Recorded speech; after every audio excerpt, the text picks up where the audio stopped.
여러분 안녕하십니까? 정관용입니다. 이명박 전 대통령 당시에 김백준 전 청와대 총무기획관 그리고 당시 민정이비서관을 지낸 김진모 전 남부지검장 오늘 밤 늦게 아니면 내일 새벽 구속 여부가 결정이 됩니다. 국정원으로부터 특수활동비를 불법 수수한 혐의인데 과연 이명박 전 대통령까지 수사 대상이 될까요?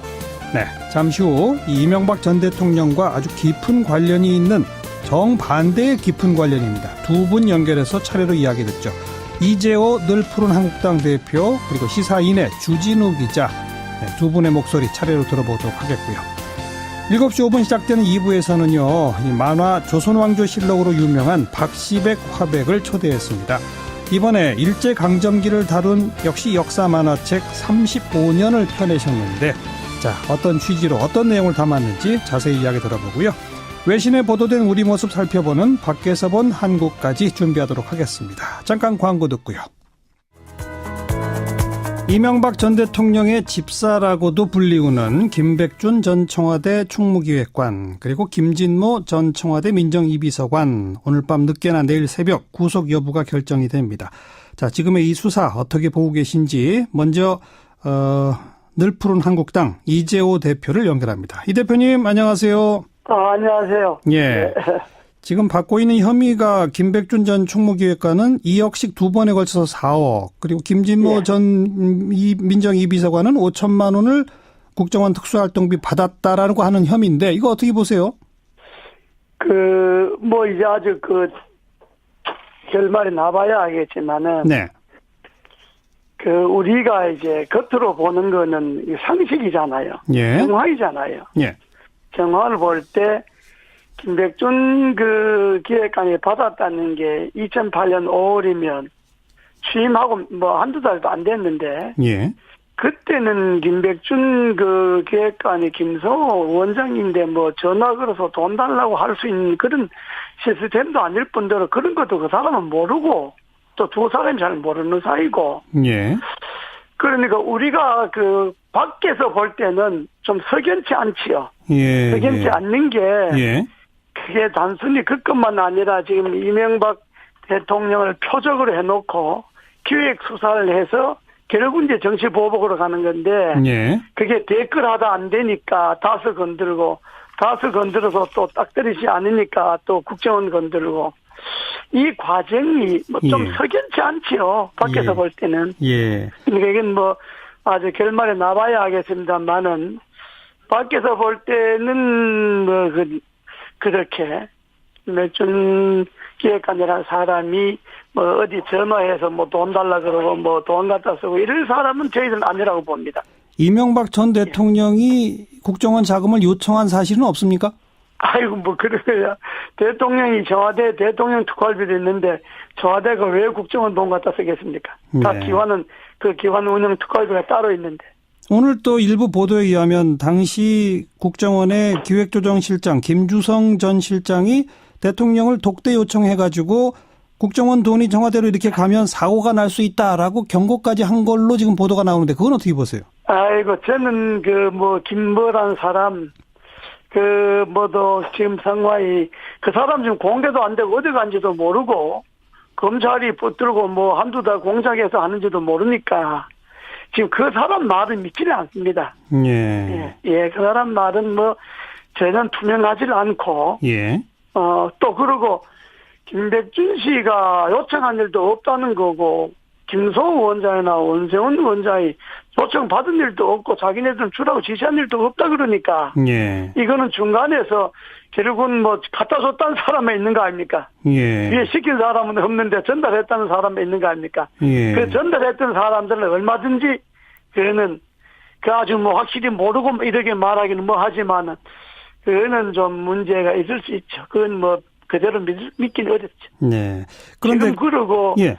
이 정권이 들어서서 언제 박근혜 대통령처럼 일종의 현행범은 그냥 맞지만은 그 적폐매도 지금 많은데 10년 전, 8년 전 걸 캐비넷 뒤지고 책상 서랍 뒤져서 누가 봐도 그거는 기획하고 그러면 표적 세워놓고 정치 보복하는 거로 볼 수밖에 없잖아요. 예. 예, 국론이 자꾸 분열되죠. 네. 단합이 되는 게 아니라. 네. 그 민간인 사찰 사건으로 그 책임졌던 장진수 전 주무관이 현금 5천만 원을 자기가 받은 적이 있다라고 하는 그거는 또 구체적인 증언이 나와 있는데 그건 어떻게 된 겁니까? 글쎄요, 그거는 뭐 제가 자세히는 뭐 그 관계자들이 아니니까 자세히는 모르겠습니다만은 예. 그 건하고 이명박 대통령 건하고는 별개 아닙니까? 네, 그럼 별개로 봐야죠. 대통령이 뭐 무슨 돈 누구인데 얼마 갖다 줘라 지시하고 뭐 또 그걸 대통령도 보고하고 뭐 그럴 시스템은 아니지 않습니까? 네. 그 모든 걸 다 대통령과 연결시켜서 대통령 잡아가려고 그러니까 이게 일도 일대로 안 되고 국민은 국민대로 불안하고 그런 거죠. 네. 아무튼 그러니까 예. 국정원 특수활동비 관련해서는 이명박 대통령은 지시하거나 보고받거나 그런 적이 전혀 없다. 제가 이런 이야기를 한번 들었어요. 그 대통령이 저도 뭐 취임하고 2년 동안 외국 나가 있다 왔잖아요. 네. 예, 갔다 들어왔는데 제가 그 특임 장관하고 할 때 대통령이 청와대 운영은 청와대 돈으로 해야지 일체 어떤 외국으로부터 돈 받지 말라는 이야기를 하는 건 제가 한번 들었어요. 예. 아마 예. 대통령이 그런 데 대해서 결백이 있을 겁니다. 예. 돈 이런 문제는. 예. 예. 보도를 보니까 오늘 그 이명박 대통령 측 한 20여 명이 무려 3시간이나 긴급 회의를 했다는데 혹시 이재호 대표께서도 거기 가셨나요? 전 뭐 그건 청와대 참모들끼리 모이는 거니까 저는 가지는 않았는데 예. 뭐 그렇게 모였다는 이야기를 들었습니다. 예. 예. 거기서 어떤 논의가 됐는지 혹시 보고받으신 바 없고요? 뭐 보고라기보다가 아마 찬반 좀 양론이 있었지 않겠습니까? 어떤 찬반이요? 이게 좀 말하자면 강온이 있지 않겠습니까? 예, 강경파들은 이래서는 안 된다. 예. 예, 정면 대응해서 치고 나가자. 뭐 예. 이런 게 생각도 있을 거고. 예. 또 한쪽은 좀 더 기다려보자. 아주 구속영장이 어디 될지 모르니까. 예, 그리고 대통령이 전혀 관계가 없는데 예. 또 사람들이 있는 사실을 뭐 어떻게 하는지는 모르지만 전혀 없는 사실을 뒤집어 씌울 수 있겠느냐. 예, 예. 지금 하는 거 보면 뭐 그렇게 할 수도 있다고 보는데 예. 그러나 좀 더 기다려보자 뭐 이런 내용도 있었고 그러지 않겠습니까? 예. 강경파가 정면 대응해서 치고 나간다고 할 때는 뭘 치고 나가는 겁니까? 그건 뭐 좀 복잡해지죠. 복잡해진다는 건 무슨 뜻이죠? 일이 복잡해지지 않겠습니까? 그러니까 뭘 치고 나가면 그러면 지금 어쨌든 이명박 정권이 5년 동안 정권을 잡았는데 네. 그 5년 동안에 지난 정권에 대한 일들을 한두 가지를 알고 있겠습니까? 네. 그러나 국민 화합과 통합을 위해서 뭐 정치 보복 같은 인사를 안 주니까 예. 뭐 과거에 아는 것도 말 안 아는 것도 있을 거고 덮어놓은 것도 있을 거고 예. 뭐 여러 가지 있지 않겠습니까? 예. 그런데 이 정권이 예. 박근혜 정권이 부패를 뒤지는 거야 그야 뭐 당연하지만은 지난 정권에 없는 걸 억지로 이명박 대통령을 잡아가려고 자꾸 그런 것을 만들어내고 뭐 언론을 동원하고 검찰을 동원하고 예. 또 검찰은 충성하고 이렇게 한다면 예. 그러나 이게 전제의 지난 정권과 그러니까 전전 정권과 전전 정권의 싸움이 될 수도 있죠. 그래서 그럼 검찰과 문재인 정권은 완전 곤란한 시기에 빠지겠죠. 패싱되는 거죠. 예. 그럼 문 정권 없어지고 노무현 정권과 이명박 정권이 다시 살아나는 거죠. 예. 노무현 정권 때 일을 폭로할 수도 있다 이런 말씀이시군요. 뭐 폭로가 아니라 뭐 사실을 그러니까 왜냐 그러면 예를 들어서 이명박 정권 때 국정원만 뒤지면 네. 그럼 노무현 정권 때 국정원은 왜 안 뒤지냐 이렇게 말 나올 지 않습니까? 예. 그럼 노무현 정권 때 국정원이 한 일을 이명박 정권 사람들이 알 수 있지 않습니까? 알겠습니다. 예. 예. 그 다스 얘기인데요. 예. 정말 이명박 전 대통령은 다스와 무관합니까? 그게 이제 개인 회사니까 예. 형님 회사고 뭐 또 처남 회사고 하니까 네. 뭐 인간적으로 서로 뭐 관계에 있을 수 있지만은 다수 소유에 대해서는 예. 전부 분명하다고 저는 알고 있습니다. 그건 검찰에서도 몇 차례 조사를 했고 특검까지 했고 예. 또 우리가 경선 때 그걸 아주 끈질기게 그 문제에 시달렸지 않습니까? 예. 2007년 경선 때. 예. 그 우리가 알기로 있고는 뭐 상황이나 정화에는 뭐 어떻게든지 이명박 대통령이 관계 있다고 이야기할 수는 있지만은 네. 그러나 실제 소유는 관계 없다고 봅니다. 저는 소유자는 아니라고 봅니다. 과거 그동안에 온 걸로 봐서. 과거 이명박 전 대통령의 가장 가까운 측근 가운데 한 분이었던 정두환 전 의원은 오래전부터 그 다스는 자기가 세운 거다, 자기 거다라고 뭐 정세영 회장으로부터 하나 받은 거라고 계속 주장하고 다녔다는 얘기를 증언하는데요. 그리고 글쎄요, 당시 그 회사 사장을 맡았던 사람은 회사 설립에 관해서 이명박 전 대통령한테 보고했다는 증언도 있고, 또 거기 취업한 예. 사람들은 자기 취업할 때 이명박 전 대통령한테 최종 결재를 받았다는 증언도 있고, 여러 증언들이 나오지 않습니까? 그렇습니다. 예, 저도 뭐 언론을 통해서 다 봤는데요. 네. 그러나 이제 소유주가 아니라도 형님과 동생 사이니까 아하. 동생이 아무래도 기업을 했으니까 그 의견을 들어보라든지 뭐 이런 이야기는 할 수 있지 않겠습니까? 예. 큰형이 이제 자기 친동생이 기업가니까 그것도 예. 큰 회사의 사장이었으니까 예. 그런 문제는 그거 알아보라든지 예. 또 동생 형님 회사니까 형님 그건 이렇게 해야 됩니다 이렇게 말할 수도 있고 예. 그런데 얼마든지 할 수 있죠. 근데 예. 그걸 무리하게 법적으로 그걸 이명박 거다 이렇게 묶어서 간다고 하는 거는 예. 이건 의도가 있는 수사로 봐야죠. 지금 이명박 전 대통령의 아드님이 다스의 아주 중요한 직책들을 쭉 막 최근에 들어서 상당히 많이 맡은 거, 이것도 역시 어떻게 설명할 수 있을까요? 그건 뭐 집안 간이니까 뭐 저 삼촌과 조카 사이니까 뭐 조카가 똑똑하면 회사에 뭐 일도 맡길 수 있고 뭐 그런 거겠죠. 그야 다른 대기업에도 뭐 친족들이 관계하잖아요. 예. 그건 일종의 뭐 개인 회사니까 그렇게 그런 거는 그렇게 봐야지. 예. 아 형님이 동생 아들 똑똑한데 예. 한 대 가기보다 내 회사 와서 일해라 이렇게 할 수 있지 않겠어요? 네. 그런 걸 그냥 삐딱하게 보고 그냥 어디든지 이명박을 올가매려고 하니까 예. 그런 문제가 다 문제가 되는 거죠. 좋은 눈으로 보면 그게 뭐 문제될 건 없는데. 근데 한간에서는 이렇게 계속해서 다스는 형님 거다라고 그냥 계속하면 그 형님만 논아서 좋아지는 거 아니냐 이런 얘기가 있습니다. 아닌데 어떻게 합니까? 형님이 좋아 형님 건데 형님이 주가 많은 데가 아닌 걸 뭐 어떻게 하겠습니까? 그야. 알겠습니다. 아닌 건 아니렇게 해야지. 오늘 여기까지 말씀드릴게요. 고맙습니다. 예. 네. 자, 늘 푸른 한국당 이재호 대표의 목소리 들었고요. 이번에는 정반대로 이명박 전 대통령과 또 깊은 관련이 있는 취재를 가장 많이 해오신 분이죠. 시사인의 주진우 기자 연결합니다. 주 기자 안녕하세요. 안녕하십니까, 주진우입니다. 앞에 이재호 대표 인터뷰 들으셨죠? 네, 들었습니다. 예상했던 바입니까?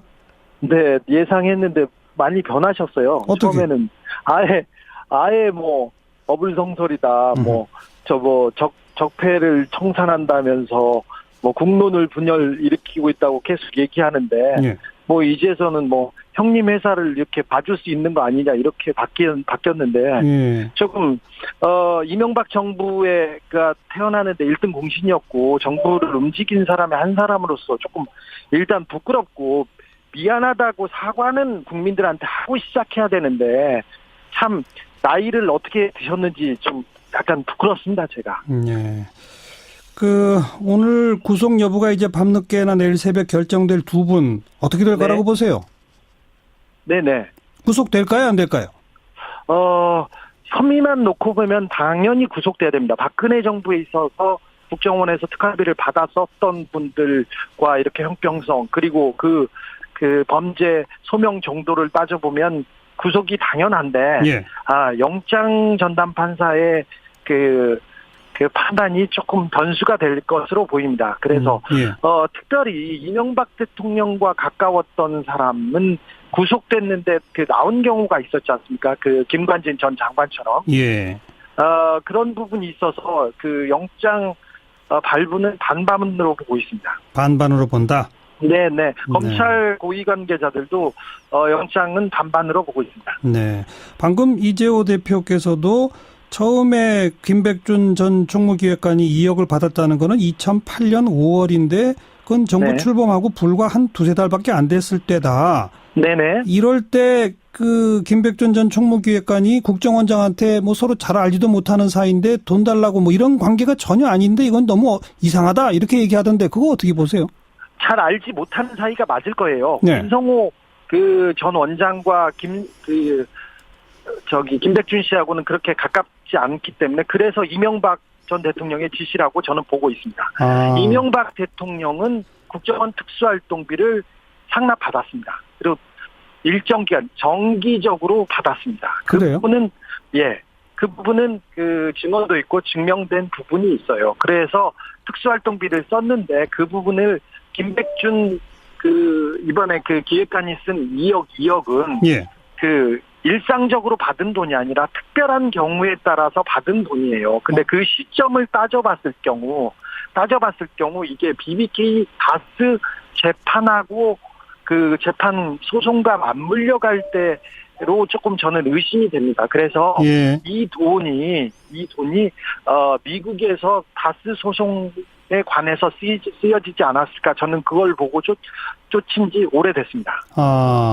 그러니까 2억씩 지금 검찰이 밝혀낸 거는 특별히 받은 거고 재판과 관련 있을 거라고 의심된다는 말씀이시고. 네네. 이거 말고 정기적으로 받았다고 하는 그런 증거가 어디 있나요? 지금 검찰은 거기까지는 전혀 가지 못했는데요.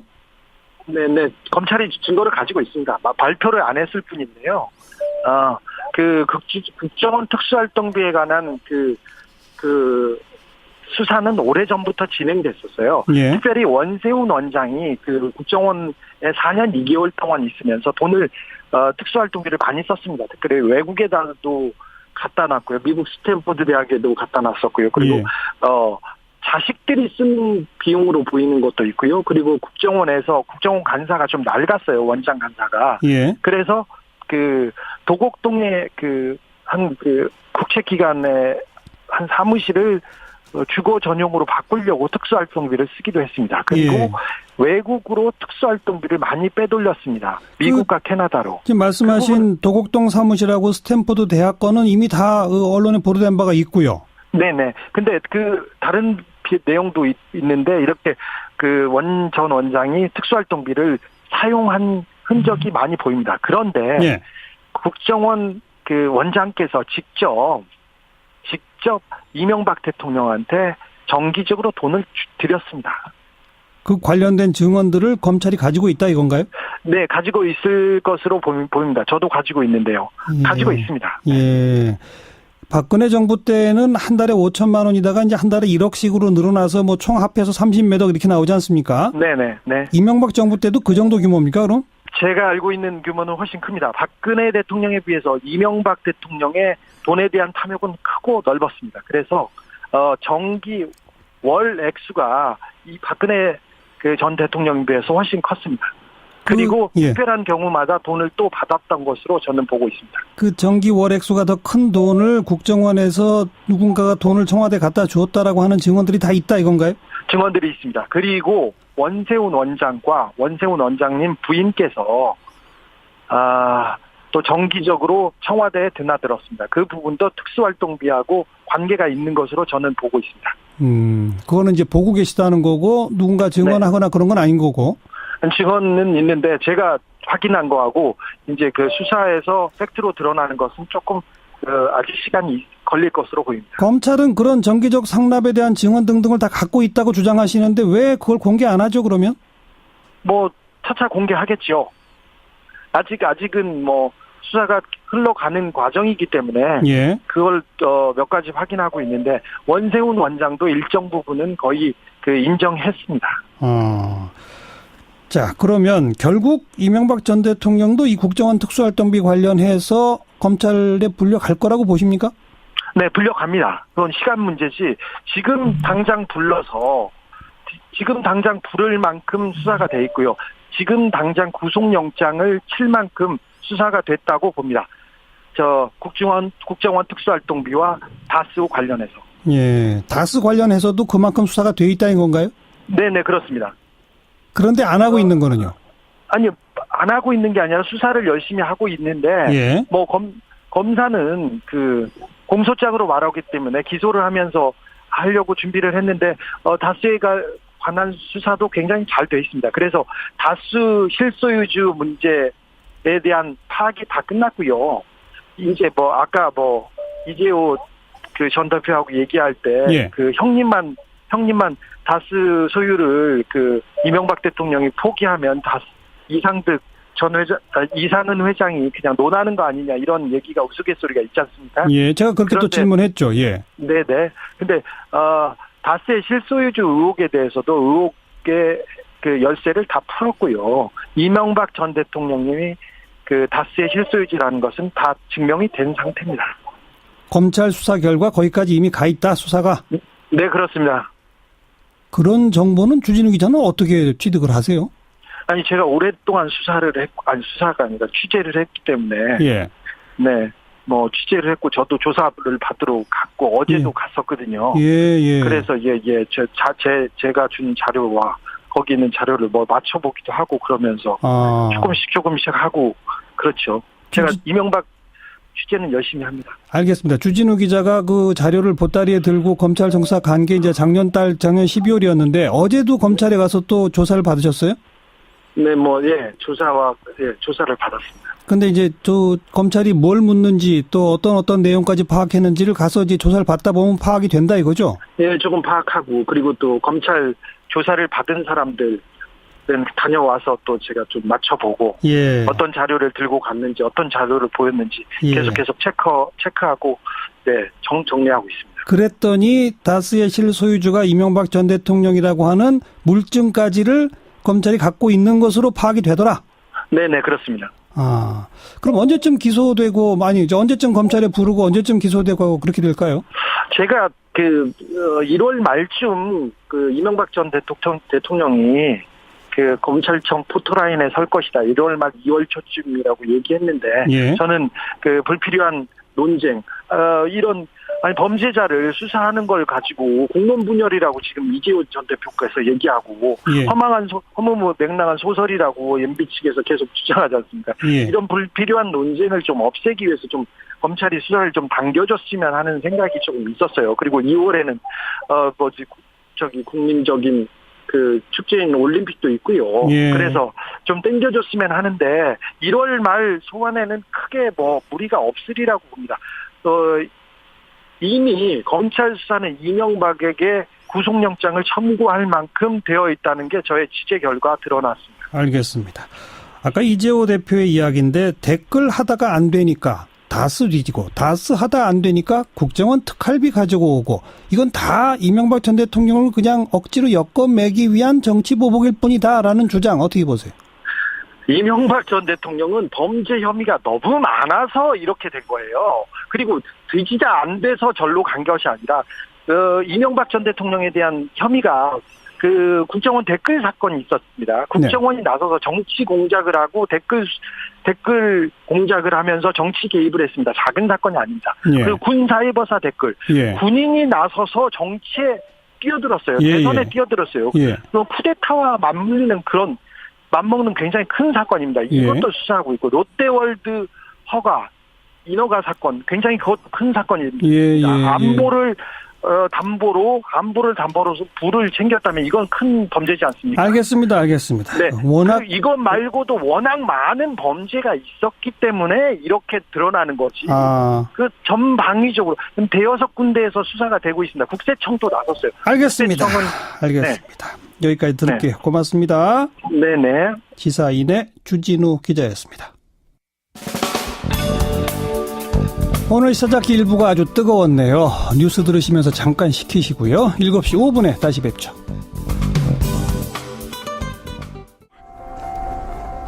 오늘 하루 화제가 된 뜬 뉴스들부터 정리해드립니다. CBS 김현지 기자 안녕하세요. 네, 안녕하세요. 네, 첫 소식은요. 네, 추운 날씨 때문에 전기장판 많이 이용하실 텐데요. 이 전기장판 10개 중 8개에서 기준치를 초과하는 유해물질이 검출됐습니다. 아하. 오늘 한국소비자원은 이 판매 중인 18개 전기장판 유해 유해물질 조사 결과를 밝혔는데요. 이 중 83.3%인 15개 제품 매트 커버에서 기준치를 초과하는 푸탈레이트계 가소제가 검출된 것으로 나타났습니다. 그게 뭐예요? 푸탈레이트계 가소제? 네, 이 푸탈레이트는 플라스틱을 부드럽게 하는 화학 첨가제인데요. 네. 화장품이나 장난감, 세제 등에 두루 쓰이다가 이게 환경 호르몬 추적 물질로 판정되면서 사용이 금지됐습니다. 네. 문제는 전기 매트의 표면 코팅층 두께입니다.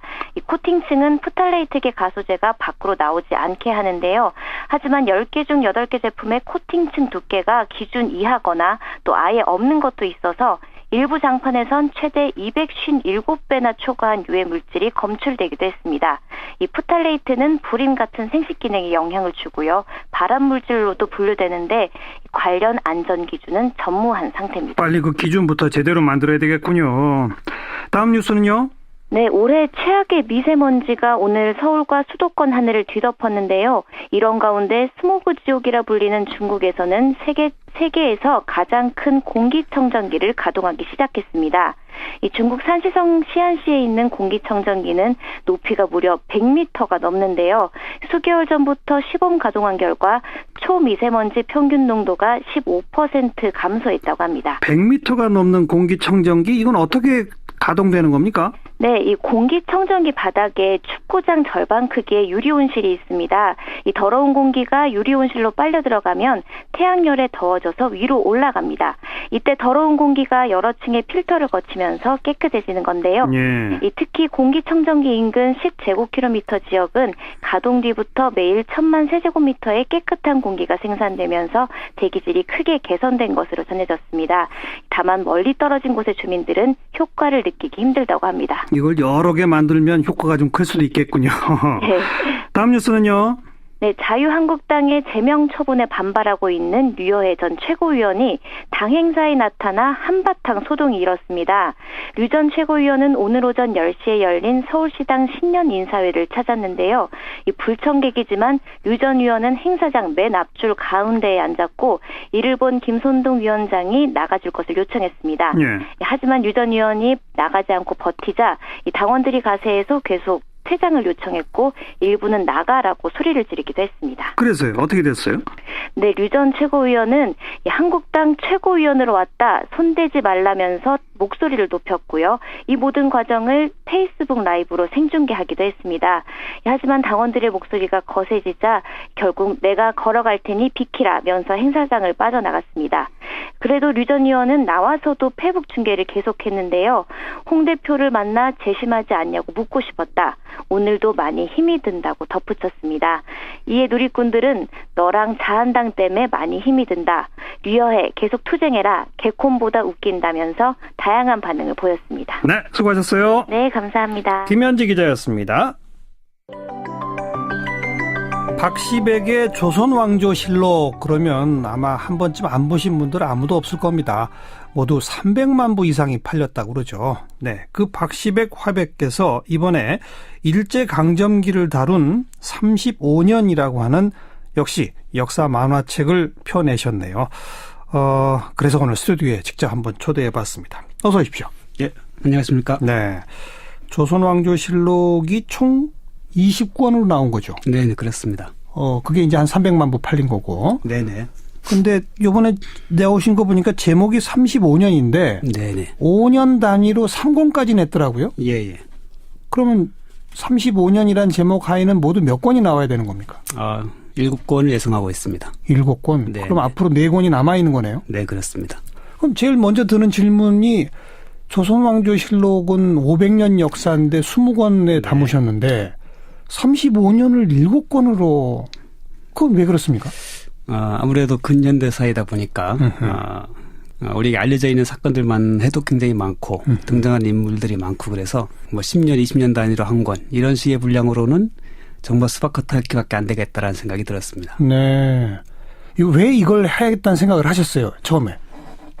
처음에는 아무래도 조선왕조실록이 예. 그 1910년에서 딱 끝나거든요. 예. 그래서 이걸 보았던 독자들이 요구가 우선 컸습니다.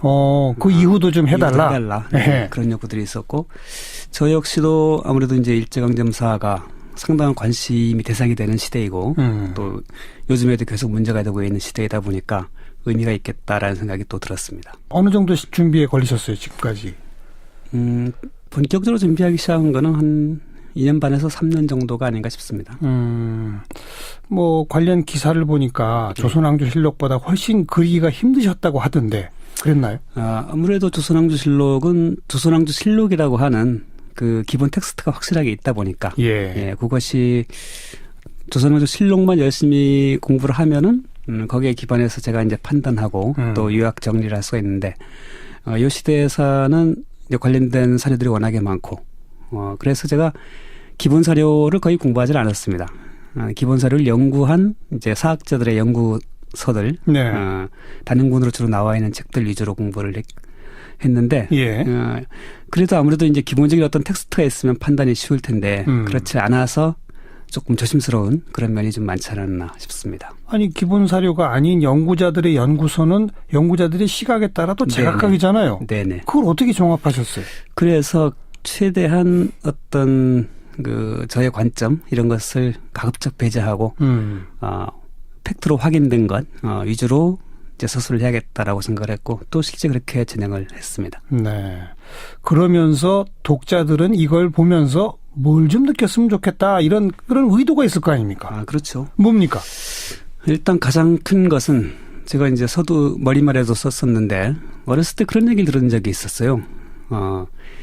우리가 광복되고 우리가 독립된 것은 당시 원자탄과 그리고 미군의 이제 일본에 대한 미군의 승리로 얻어진 결과이지. 예. 우리가 한 게 뭐가 있느냐라고 하는 얘기를 어렸을 때 선생님들이나 어른들로부터 꽤 들었던 것 같은데 예.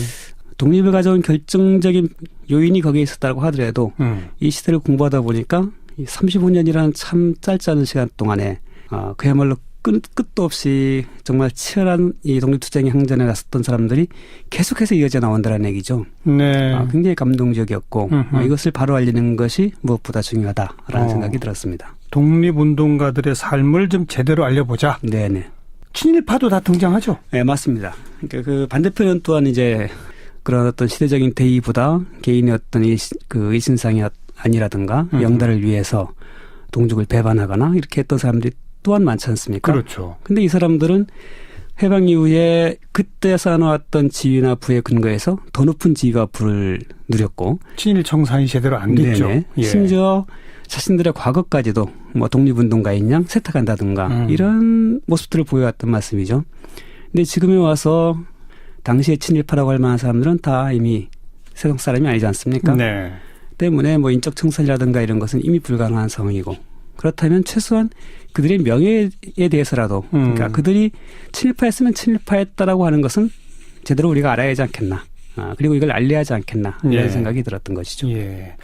요 시기는 독립운동사를 써도 네. 소위 이념 때문에 네네. 좌파 독립운동이 또 워낙 거셌지 않습니까? 그렇습니다. 그러니까 이념 문제 때문에 독립운동사도 상당히 논란이 많고 네네. 이지러진 독립운동사도 있었고 네네. 또 친일 임명 사전 같은 거를 펴내는 작업도 정말 국가적인 토론을 거쳐서야 겨우 네, 또 지금도 맞습니다. 또 거기에 대해서 문제제기하시는 분들이 많고 네, 맞습니다. 그런 대목은 어떻게 해결하셨습니까?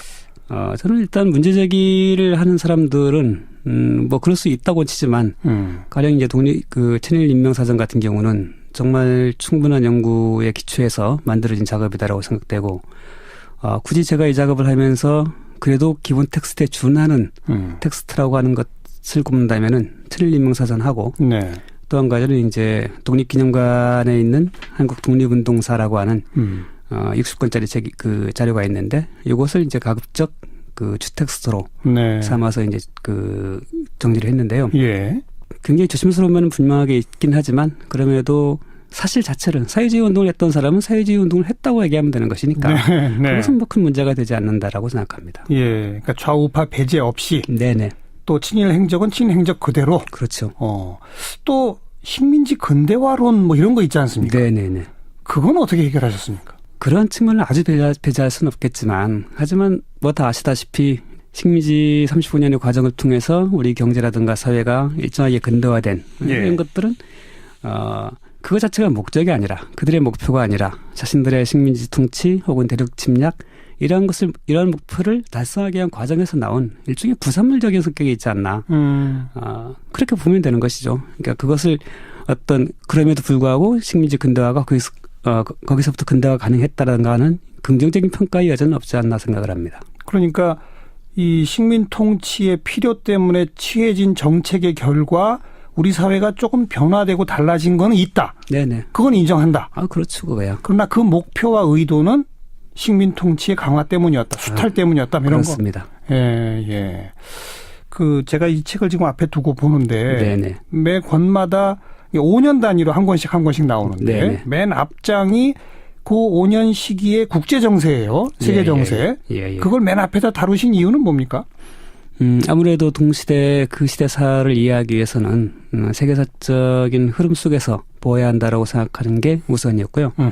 또 한 가지는 실제 당시의 독립운동 진영들도 노선이나 이념 이런 것을 막론하고 누구나 다 자신들이 갖는 독립운동의 방향, 전략과 전술을 이 세계 정세에 대한 면밀한 검토하에서 출발한다라는 것이죠. 네. 가령 독립전쟁론을 편다라고 하면 그야말로 그 무력 대 무력으로 맞서 싸운다 이런 개념이 아니라 정세 판단을 어떻게 하냐면은 어쨌든 일본이 갖고 있는 야욕 때문에 언젠가는 중국이나 러시아나 미국과 일전을 벌이는 것은 기정사실이다라고 판단을 하는 것이죠. 그러니까 우리도 무장투쟁을 준비하자. 그러할 때가 바로 독립할 수 있는 절호의 기회이고 우리는 그때를 준비하면서 꾸준하게 실력을 배양해 나가야 된다라고 하는 게 베이스에 깔려 있었다라는 것이죠. 네. 그 외에 뭐 우리가 익히 알다시피 3.1운동 과정에서 파리 강화의 대표를 파견한다라든가 하는 외교론도 마찬가지고 모든 독립운동 진영들이 그런 세계사적인 흐름에 굉장히 면밀하게 검토하면서 민감하게 반응을 했다라고 하는 것이죠.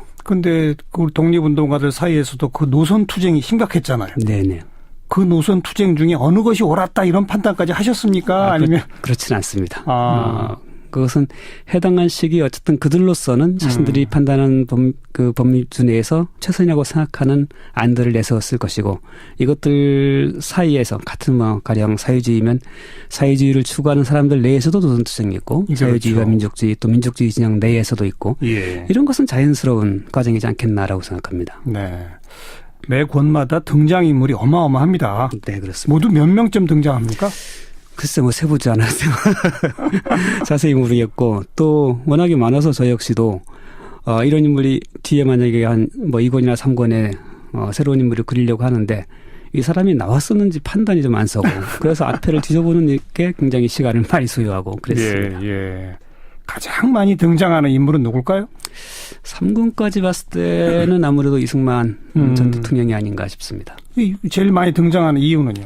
아무래도 이승만 초기에는 이제 그 이승만이 하와이에서 정착해까지의 과정을 좀 많이 소개를 했는데 왜냐하면 이승만 전 대통령이 이제 그 자리하는 곳에서는 늘 분란이 일고 그리고 내분이 일고 이런 것을 이제 적어도 이 시기에서는 확인할 수 있었는데요.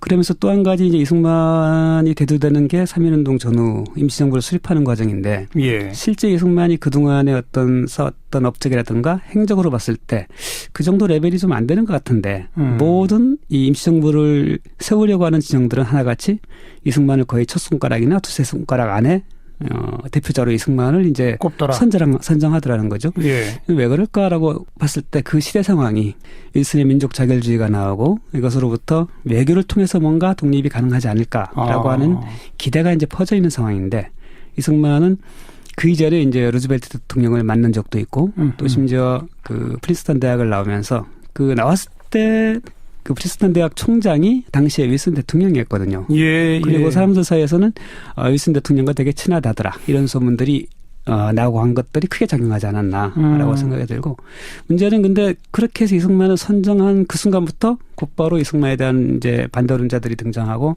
이것이 그 임시정부 내부의 중요한 그 내분의 원인이 되죠. 네. 그 가는 곳마다 내분이 심화된 이 원인은 어디 있다고 보세요?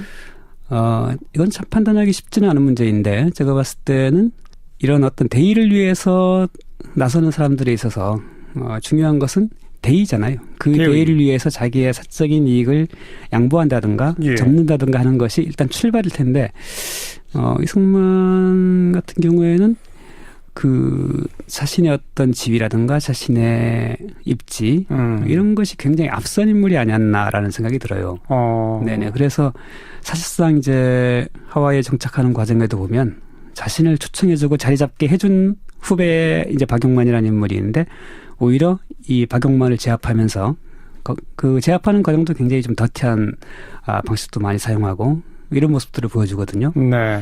이런 것으로 볼 때 그런 이제 개인적인 야망, 야욕 이런 것들이 그 분란을 일으킨 원인이 됐지 않았나 이런 생각이 듭니다. 독립운동가 여러분들이 등장할 거 아닙니까? 그렇습니다. 박시백, 화백 개인적으로 이분이 가장 훌륭하다 그런 분 있나요? 그렇지는 않습니다. 거의 뭐 독립운동에 뛰어든 대부분의 분들이 거의 모든 분들이 참으로 깊은 감동을 줄 만큼 그야말로 민족의 독립을 위해서 모든 것을 내던진 사람들이었고 또 초기에 그야말로 의병투쟁이 거의 끝물이었는데 의병투쟁의 지도자에서부터 그 이후에 뭐 의열단원들이나 또는 독립군들이나 하나같이 가령 이제 싸움에서뿐만이 아니라 싸운 다음에 법정에서건 감옥에서건 또는 뭐 그 형장에서건 끝까지 의연함을 잃지 않는 모습들을 보여주는데 참으로 감동적이지 않나 싶고 어느 뭐 특정한 인물을 내세울 게 아니지 않나 생각이 듭니다. 모든 독립운동가들이 존경스럽더라. 네네. 여기 이완용 매국노부터 시작해서 친일파도 많이 나오잖아요. 많이 나오죠. 제일 나쁜 사람이라고 하는 건 누가? 사실 이제 이완용 같은 경우는 대단한 친일파죠, 사실. 그 한일합방 강제병합이 이루어지기 전까지의 중요한 우리가 알려는 이제 을사조약부터 시작해서 정미칠 조약, 또 그 경숙 과정, 이 전 과정에서 개입했던 인물이고 또 그 이후에서도 일관되게 그 길을 갔던 인물인데 저는 뭐 크게 차이가 있지는 않다는 생각이 들어요. 그 당시 자기를 받고 이후에 친일파 행세했던 많은 사람들하고 크게 다르지 않고 오히려 이 이완용이라고 하는 이름이 마치 어떤 매국노의 대명사가 되면서 나머지를 잊혀버리게 하는. 예. 오히려 그런 효과가 있지 않나. 그래서 어찌 바라본다면은 해방 이후에 수많은 그 친일의 과거를 안고 있던 사람들한테 가장 고마운 존재가 이완용이 아닐까 이런 생각까지 듭니다. 네. 이게 이제 7권을 목표로 하니까 1945년에 딱 끝나는 거죠? 그렇죠. 그 7권 완가는 언제쯤입니까? 우선은 올해 2권을 생각하고 있고 내년 말까지를 목표로 하고 있는데 항상 하는 일이 그렇듯이 이 목표라는 게 잘 지켜지지 않은 경우가 왕왕 있어서. 그나저나 박시백 화백 원래 그 언론사에서 시사만평 그리시던 분이잖아요. 네, 맞습니다. 어쩌다가 이 길로 가셨어요? 시사만평이 어려워서 왜냐하면 시사만평을 몇 년 하다 보니까 이것이 주는 이제 스트레스가 대단히 컸고 그리고 그런 생각이 들었던 것 같아요. 그러니까 몇 년을 했었는데 그런 작업을 몇 년 더 할 수는 있겠는데 정말 10년 넘게 혹은 평생의 직업으로 하기에는 자신이 없다라는 생각이 들어서 뭔가 대체할 수 있는 하지만 또 내가 할 수 있는 게 만화밖에 없으니까 만화로 계속 할 수 있는 게 뭔가 없을까라고 찾다가 이 조선사하고 만난 것 같아요. 역사를 좀 제대로 읽을 수 있도록 대중화시키는데 내가 기여한다. 뭐 이런 거겠죠. 제일 큰 거. 그런 사명보다 이제 우선은 밥벌이 하자라고 하는 데서 출발했고요. 하다 보니까 사명감은 생기는 것 같아요. 조선왕조실록도 처음 시작할 때는 그런 거창함보다는 기왕이 할 바엔 조선왕조실록에 기초해서 하자. 이것이 출발이었는데 하다 보니까 우리한테 익숙한 여러 그 유명한 기준에 나와 있던 책들이 이거는 조선왕조실록을 제대로 공부 안 했네라고 하는 게 너무 많이 보이는 거예요. 우리에게 알려져 있는 사건들이 적당히 이제 야사를 버무려서 정리한 것들이 많았고 그럴수록 이 조선왕조실록이라고 하는 우리 선조들이 남겨놓은 유산이 참 위대한 유산인데 이것이 너무 소개가 안 돼 있구나 하면서 이제 제대로 알리자라고 하는 사명감이 이후에 들었고 요 35년 역사도 물론 처음부터 일제강점사를 제대로 알리자라고 하는 목적에서 출발했지만 공부하면서 아까 말씀드린 대로 그런 수많은 애국자들의 삶 속에서 정말 우리가 후손들이 이들을 바로 알아야 한다라는 이런 생각이 더 강력하게 들었고 때문에 저로서는 더 잘 알려야 한다, 많이 알려야 한다라는 사명감이 뒤따랐던 것 같습니다. 그러다 보니까 점점 더 두꺼워지는 거군요. 네네. 네. 일제시대 다룬 만화를 그리셨기 때문에 요즘 현안 가운데는 그 위안부 문제, 우리 문재인 정부의 후속 대책, 아베 정부는 뭐 절대 받아들일 수 없다, 막 이러고 있지 않습니까? 네네. 거기에 대해서 한 말씀 하신다. 아주 단순한 문제인 것 같아요. 사실 이제 이 문제는 뭐 그 지난 합의 과정이 얼마나 국민적인 어떤 여론을 수렴하지도 않았고 또 당사자였던 할머니들의 동의는 물론 정말 상의 한마디 없이 진행된 거였지 않습니까? 그만큼 이제 합의로서의 불충분함은 이제 이미 다 드러난 상황인데 그런 것보다 지난 정부의 잘못 이런 것보다 일본 정부의 태도가 참으로 이제 용납이 되지 않는다는 생각이 듭니다. 우선 이러한 사안들은 가해자가 진실된 어떤 사죄를 하는 것부터 이제 출발을 해야 되는데 어떻게든 이것을 모면해 보려고 여러 가지 요령을 펴는 모습들을 보이다 보니까 어떻게 해서 만들어 놓은 이 합의서를 이제 금과 옥주처럼 여기려고 하고 이것을 우리 쪽에서 깬다고 이제 역으로 공격해 드리려고 하는 상황인데 참으로 옳지 않은 태도다. 그들이 이제 진정한 용기가 있다고 한다면 역사를 바로 응시하고 잘못은 잘못이라고 인정하는 데서부터 출발해야 하지 않나 이렇게 생각을 합니다. 네. 모든 독립운동가 한 분 한 분이 전부 다 존경스럽더라. 저는 그 말이 가장 기억에 남는군요. 네. 그런 감동을 독자들이 다 같이 느낄 수 있기를 좀 기대해 보고요. 네. 남은 후속 작업 차질 없이 잘 진행하셔서 빨리빨리 속편이 나오길 좀 바라겠습니다. 네, 고맙습니다. 오늘 고맙습니다. 네, 수고하셨습니다. 박시백, 화백 함께 만났습니다. 사운드 오브 뉴스입니다. 김민아 기자 어서 오세요. 안녕하세요. 오늘 들어볼 소리는요. 북한에서 삼지연 관현악단이 온다고 하는데요. 오늘은 삼지연 악단의 연주를 같이 들어보시겠습니다.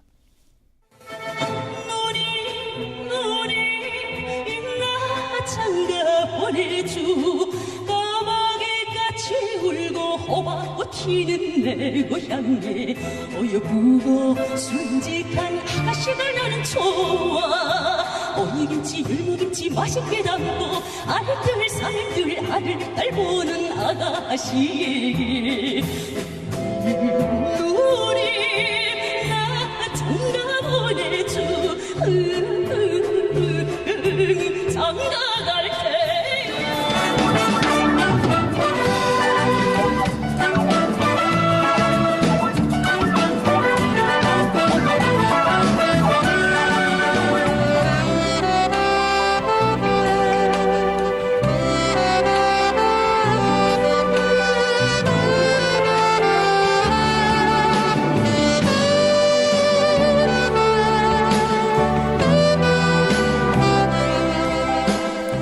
아주 익숙한 멜로디네요.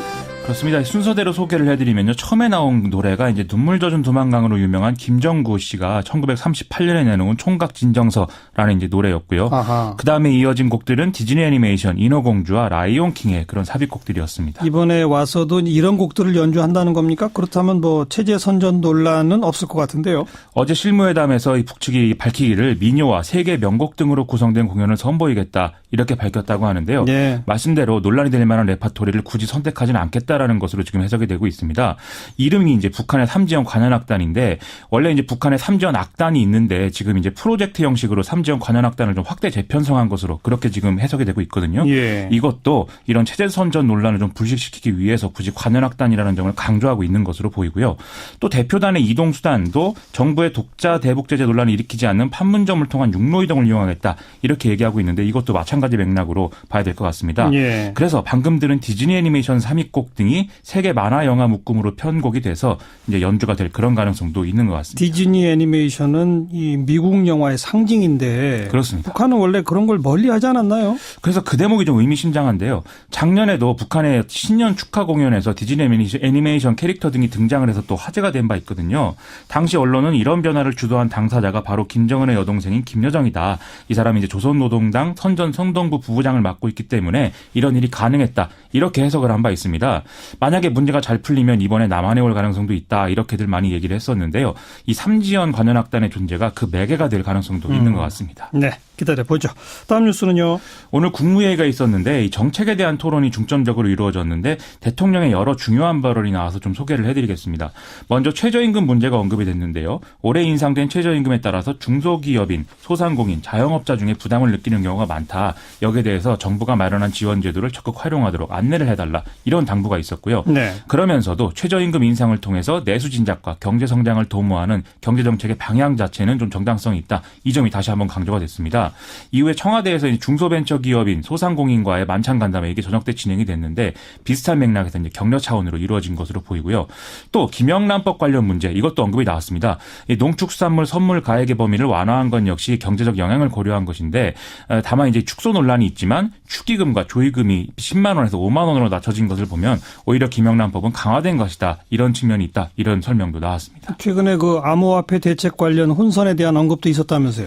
여러 부처와 관련된 정책일 경우에 각 부처 입장이 다른 것은 매우 자연스럽지만 부처 간 입장 조율이 되기 전에 입장을 먼저 공개를 해서 엇박자나 혼선으로 비춰지면 안 된다. 문재인 대통령이 이렇게 마지막에 발언을 했는데요. 사실상 박상기 법무부 장관의 발언을 비판한 그런 셈이 됐죠. 그렇죠. 이 청와대는 문제가 발생한 날도 그렇고 좀 소극적인 태도였는데 대통령이 이렇게 직접 발언한 것은 가상화폐 관련한 정치적 파장이 좀 만만치 않다. 이렇게 판단한 때문으로 좀 보입니다. CBS가 리얼미터에 의뢰해서 진행한 조사에서도 보면 대통령 국정수행에 대한 20대 지지율 지지율이 상당히 떨어진 것으로 지금 나와 있고요. 또 현재 청와대 국민청원 홈페이지에 가상화폐 규제 반대 청원이 한 달 내에 20만 명 참여 조건을 충족을 해서 공식 답변을 해야 되는 그런 이제 이 상황에 이르렀는데 예. 이것도 아마 영향을 미친 것으로 그렇게 해석이 됩니다. 경제부총리도 이 가상화폐 관련된 입장 또 밝혔죠. 그렇습니다. 현직 경제부총리인데 오늘 이제 TBS 라디오에 출연을 했는데요. 이게 또 파격이라면 파격인데 나름의 판단과 이유가 있겠죠. 여기서 이제 언급한 주제들을 보면은 대략 현 정부가 정치적인 영향을 이제 우려하는 그런 대목이 뭔지 그것을 좀 알 수 있는 것 같습니다. 먼저 말씀하신 대로 가상화폐 대책에 대한 설명이 있었고 또 최저임금 인상 그리고 부동산 문제 이것들에 대해서 쭉 언급을 했거든요. 예. 여기서 이제 부동산 문제는 최근에 강남 4구의 집값이 오르는 원인은 투기적 수요가 가장 크고 보유세 인상 문제 아직 고민 중이다 이런 내용이었고요. 또 기획재정부가 다스의 비상장 주식을 물납으로 받을 당시에 이제 있었던 의혹 그리고 다스 실소유주 문제 이것에 대해서도 경제부총리가 언급을 했는데 당시 기재부 결정에 큰 문제는 없었을 것으로 일단은 생각을 하고 있고 이 뭐 실소유주 문제는 검찰 수사를 기다려봐야 한다 이런 정도로 이제 얘기를 하고 있습니다. 가상화폐 관련해서는 이 거래소 폐지는 여전히 살아있는 옵션이다 이런 식의 취지의 발언을 했죠. 그렇습니다. 이제 계속 정부의 설명은 같은 수준으로 이제 이루어지고 있는데 다만 발언의 경중이 달라지는 그런 모양새입니다. 다음 뉴스는 오늘 국회 사법개혁특별위원회 여야 간사회동이 예정된 상황이었는데요. 자유한국당의 불참으로 연기가 됐습니다. 자유한국당 간사를 맡고 있는 장제원 의원은 청와대의 일방적 개혁안 발표에 대한 사과와 재발 방지 약속을 요구하면서 불참을 선언했는데요. 오늘 실질적인 이제 이후의 일정 등을 결정했어야 됐는데 이렇게 됨으로 인해서 사실상 기약이 없는 그런 상태가 돼버렸습니다. 홍준표 대표도 한마디 했죠. 오늘 자유한국당 서울시당 신년 인사에 참석을 했는데요. 이렇게 말을 했습니다. 청와대에 조국인지 타국인지 나와서 설치는 것을 보고 그런 생각을 했다. 본인이 사법시험을 통과 못했으면 그것으로 그만이지 권력기관을 개편하고 검찰의 힘을 빼고 있다. 이렇게까지 얘기를 했는데요.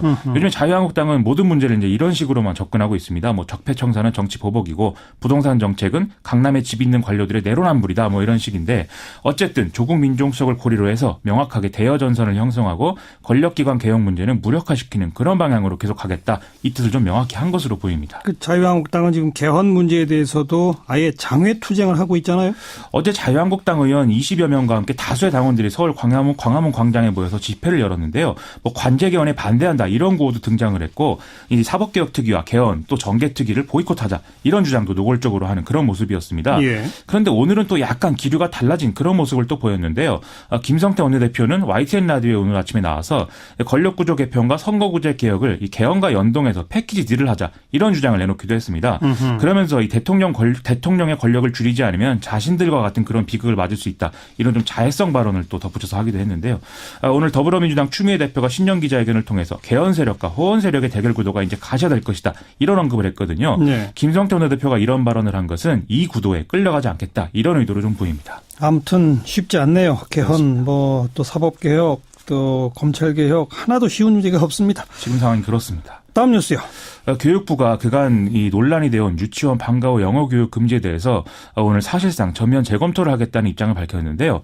애초 교육부는 지난 정부에서 만들어진 공교육 정상화 등의 특별법에 따라서 올해부터 초등 1, 2학년 방과 후 영어 수업이 금지되는 것에 이제 발맞춰서 유치원의 어린이집 방과 후 영어 교육 금지 방안을 추진하는 상황이었습니다. 예. 그런데 이제 뭐 반발이 만만치 않으니까 입장을 선회한 그런 상황이 됐는데요.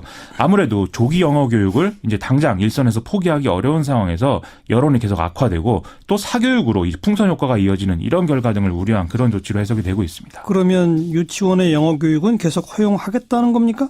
일단 교육부는 유치원 방과 후 과정 운영 기준을 내년 초까지 준비하겠다 이렇게 밝혔는데 이게 결국 이제 1년 정도를 유예한 이후에 결론을 내리겠다 이것으로 이제 받아들여지고 있는데요. 아직은 결론이 없다는 얘기죠. 그런 것에 가까운 것으로 이제 생각이 됩니다.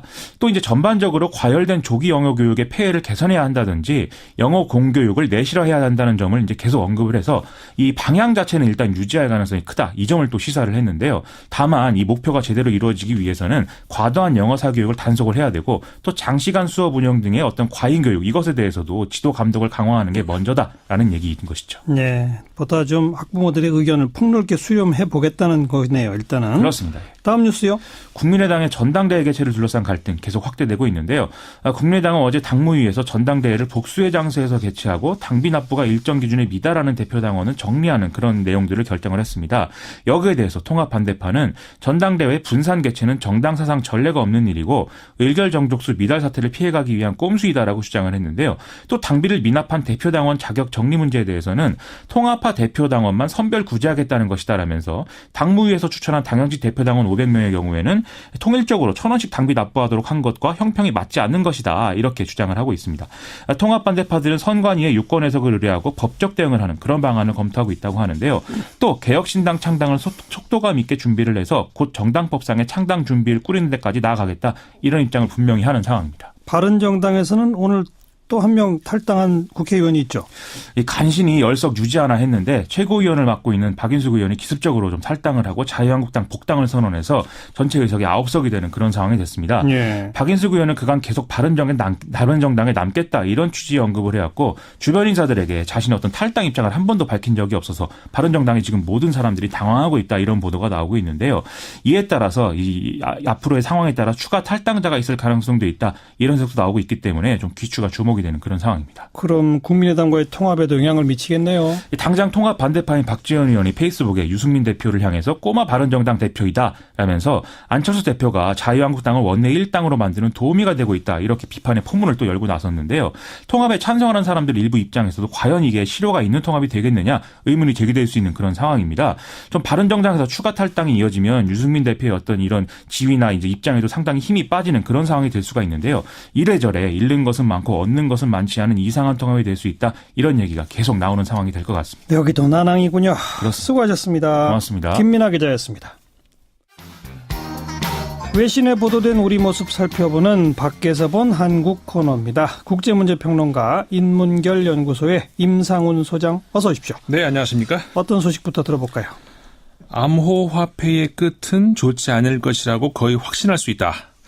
물론 제가 이런 말을 할 수 있는 위치는 못 되고요. 제 말이 아니라 워렌 버핏의 말입니다. 네, 워렌 버핏 투자의 네, 귀재. 그렇죠. 예. 이 워렌 버핏의 이 말을 제가 뭐 옹호하고자 한 말은 아니고요.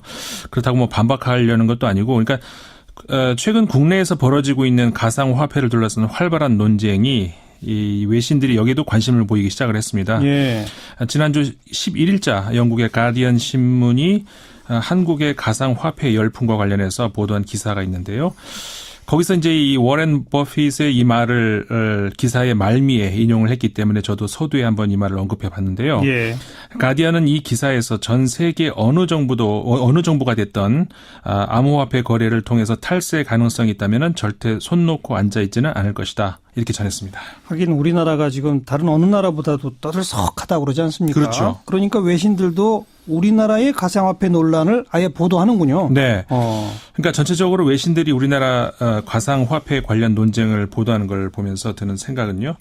앞으로 벌어질 일을 한국에서 먼저 본다는 느낌? 그렇겠죠. 네. 그래서 한국에서 투자자, 정부, 국민들 간의 다양한 반응들을 좀 예의주시하는 것 같다. 이런 느낌을 받는데요. 예.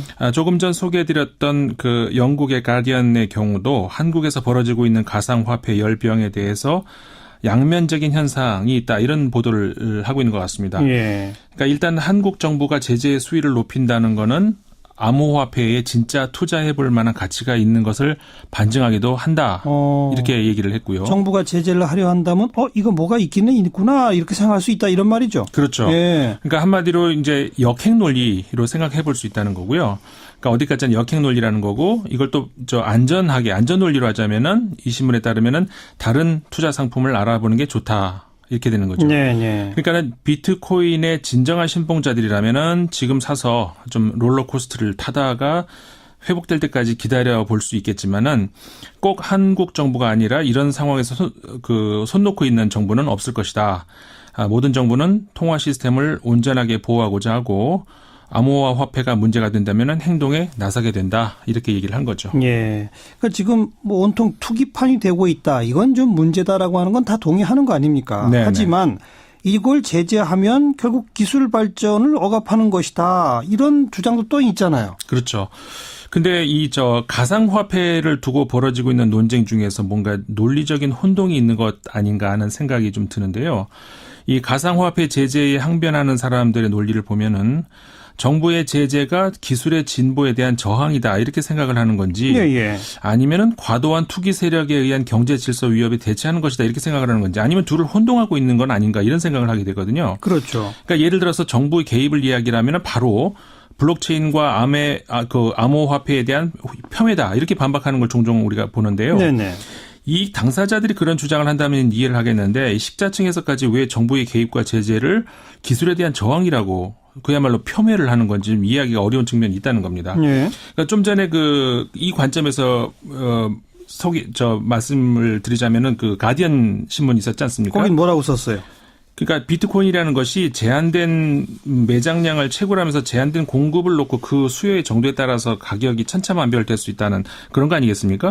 그 점에서 보자면은 과거에 그 귀금속 같은 이 광물하고 비교를 할 수 있을 것 같은데 과거 귀금속 채굴과 거래를 정부가 그냥 방치하면서 보지는 않았다는 거 아니겠습니까? 그러니까 뭔가 사회적 규모의 현상이 될 때는 그게 기술의 진화가 있다 하더라도 동시에 그 과열 투기도 함께 진화하는 것이기 때문에 어떤 형태로든 정부가 관여할 수밖에 없다는 거죠. 가디언은 이제 한국 사례를 들으면서 바로 이 점을 지적을 한 겁니다. 과열 투기에 대해서는 정부 관여가 필요하다 그 말인 거죠. 그렇죠. 그러니까 외신들이 계속 지적하고 있는 게 뭐냐면은 근데 가장 중요한 부분이 바로 이 과열이라는 그 대목이거든요. 그렇죠. 그러니까 우리나라에서 현재 이루어지고 있는 가상화폐 그 거래 금액이 미국보다 더 높다고 하고 그러니까 전 세계에서 가장 높은 가격에 이루어지고 있다고 하거든요. 이른바 김치 프리미엄 이런 말이 붙는다는 거 아닙니까? 네, 그렇죠. 그러니까 30% 이상의 그 프리미엄까지 지불해가면서 거래가 이루어지고 있다는 건데 이 한 국가의 경제 수준을 감안을 했을 때 감당할 수 있는 수준을 넘어선다면은 그래서 언젠가는 이게 토양 자체를 오염시킬 가능성이 있다면은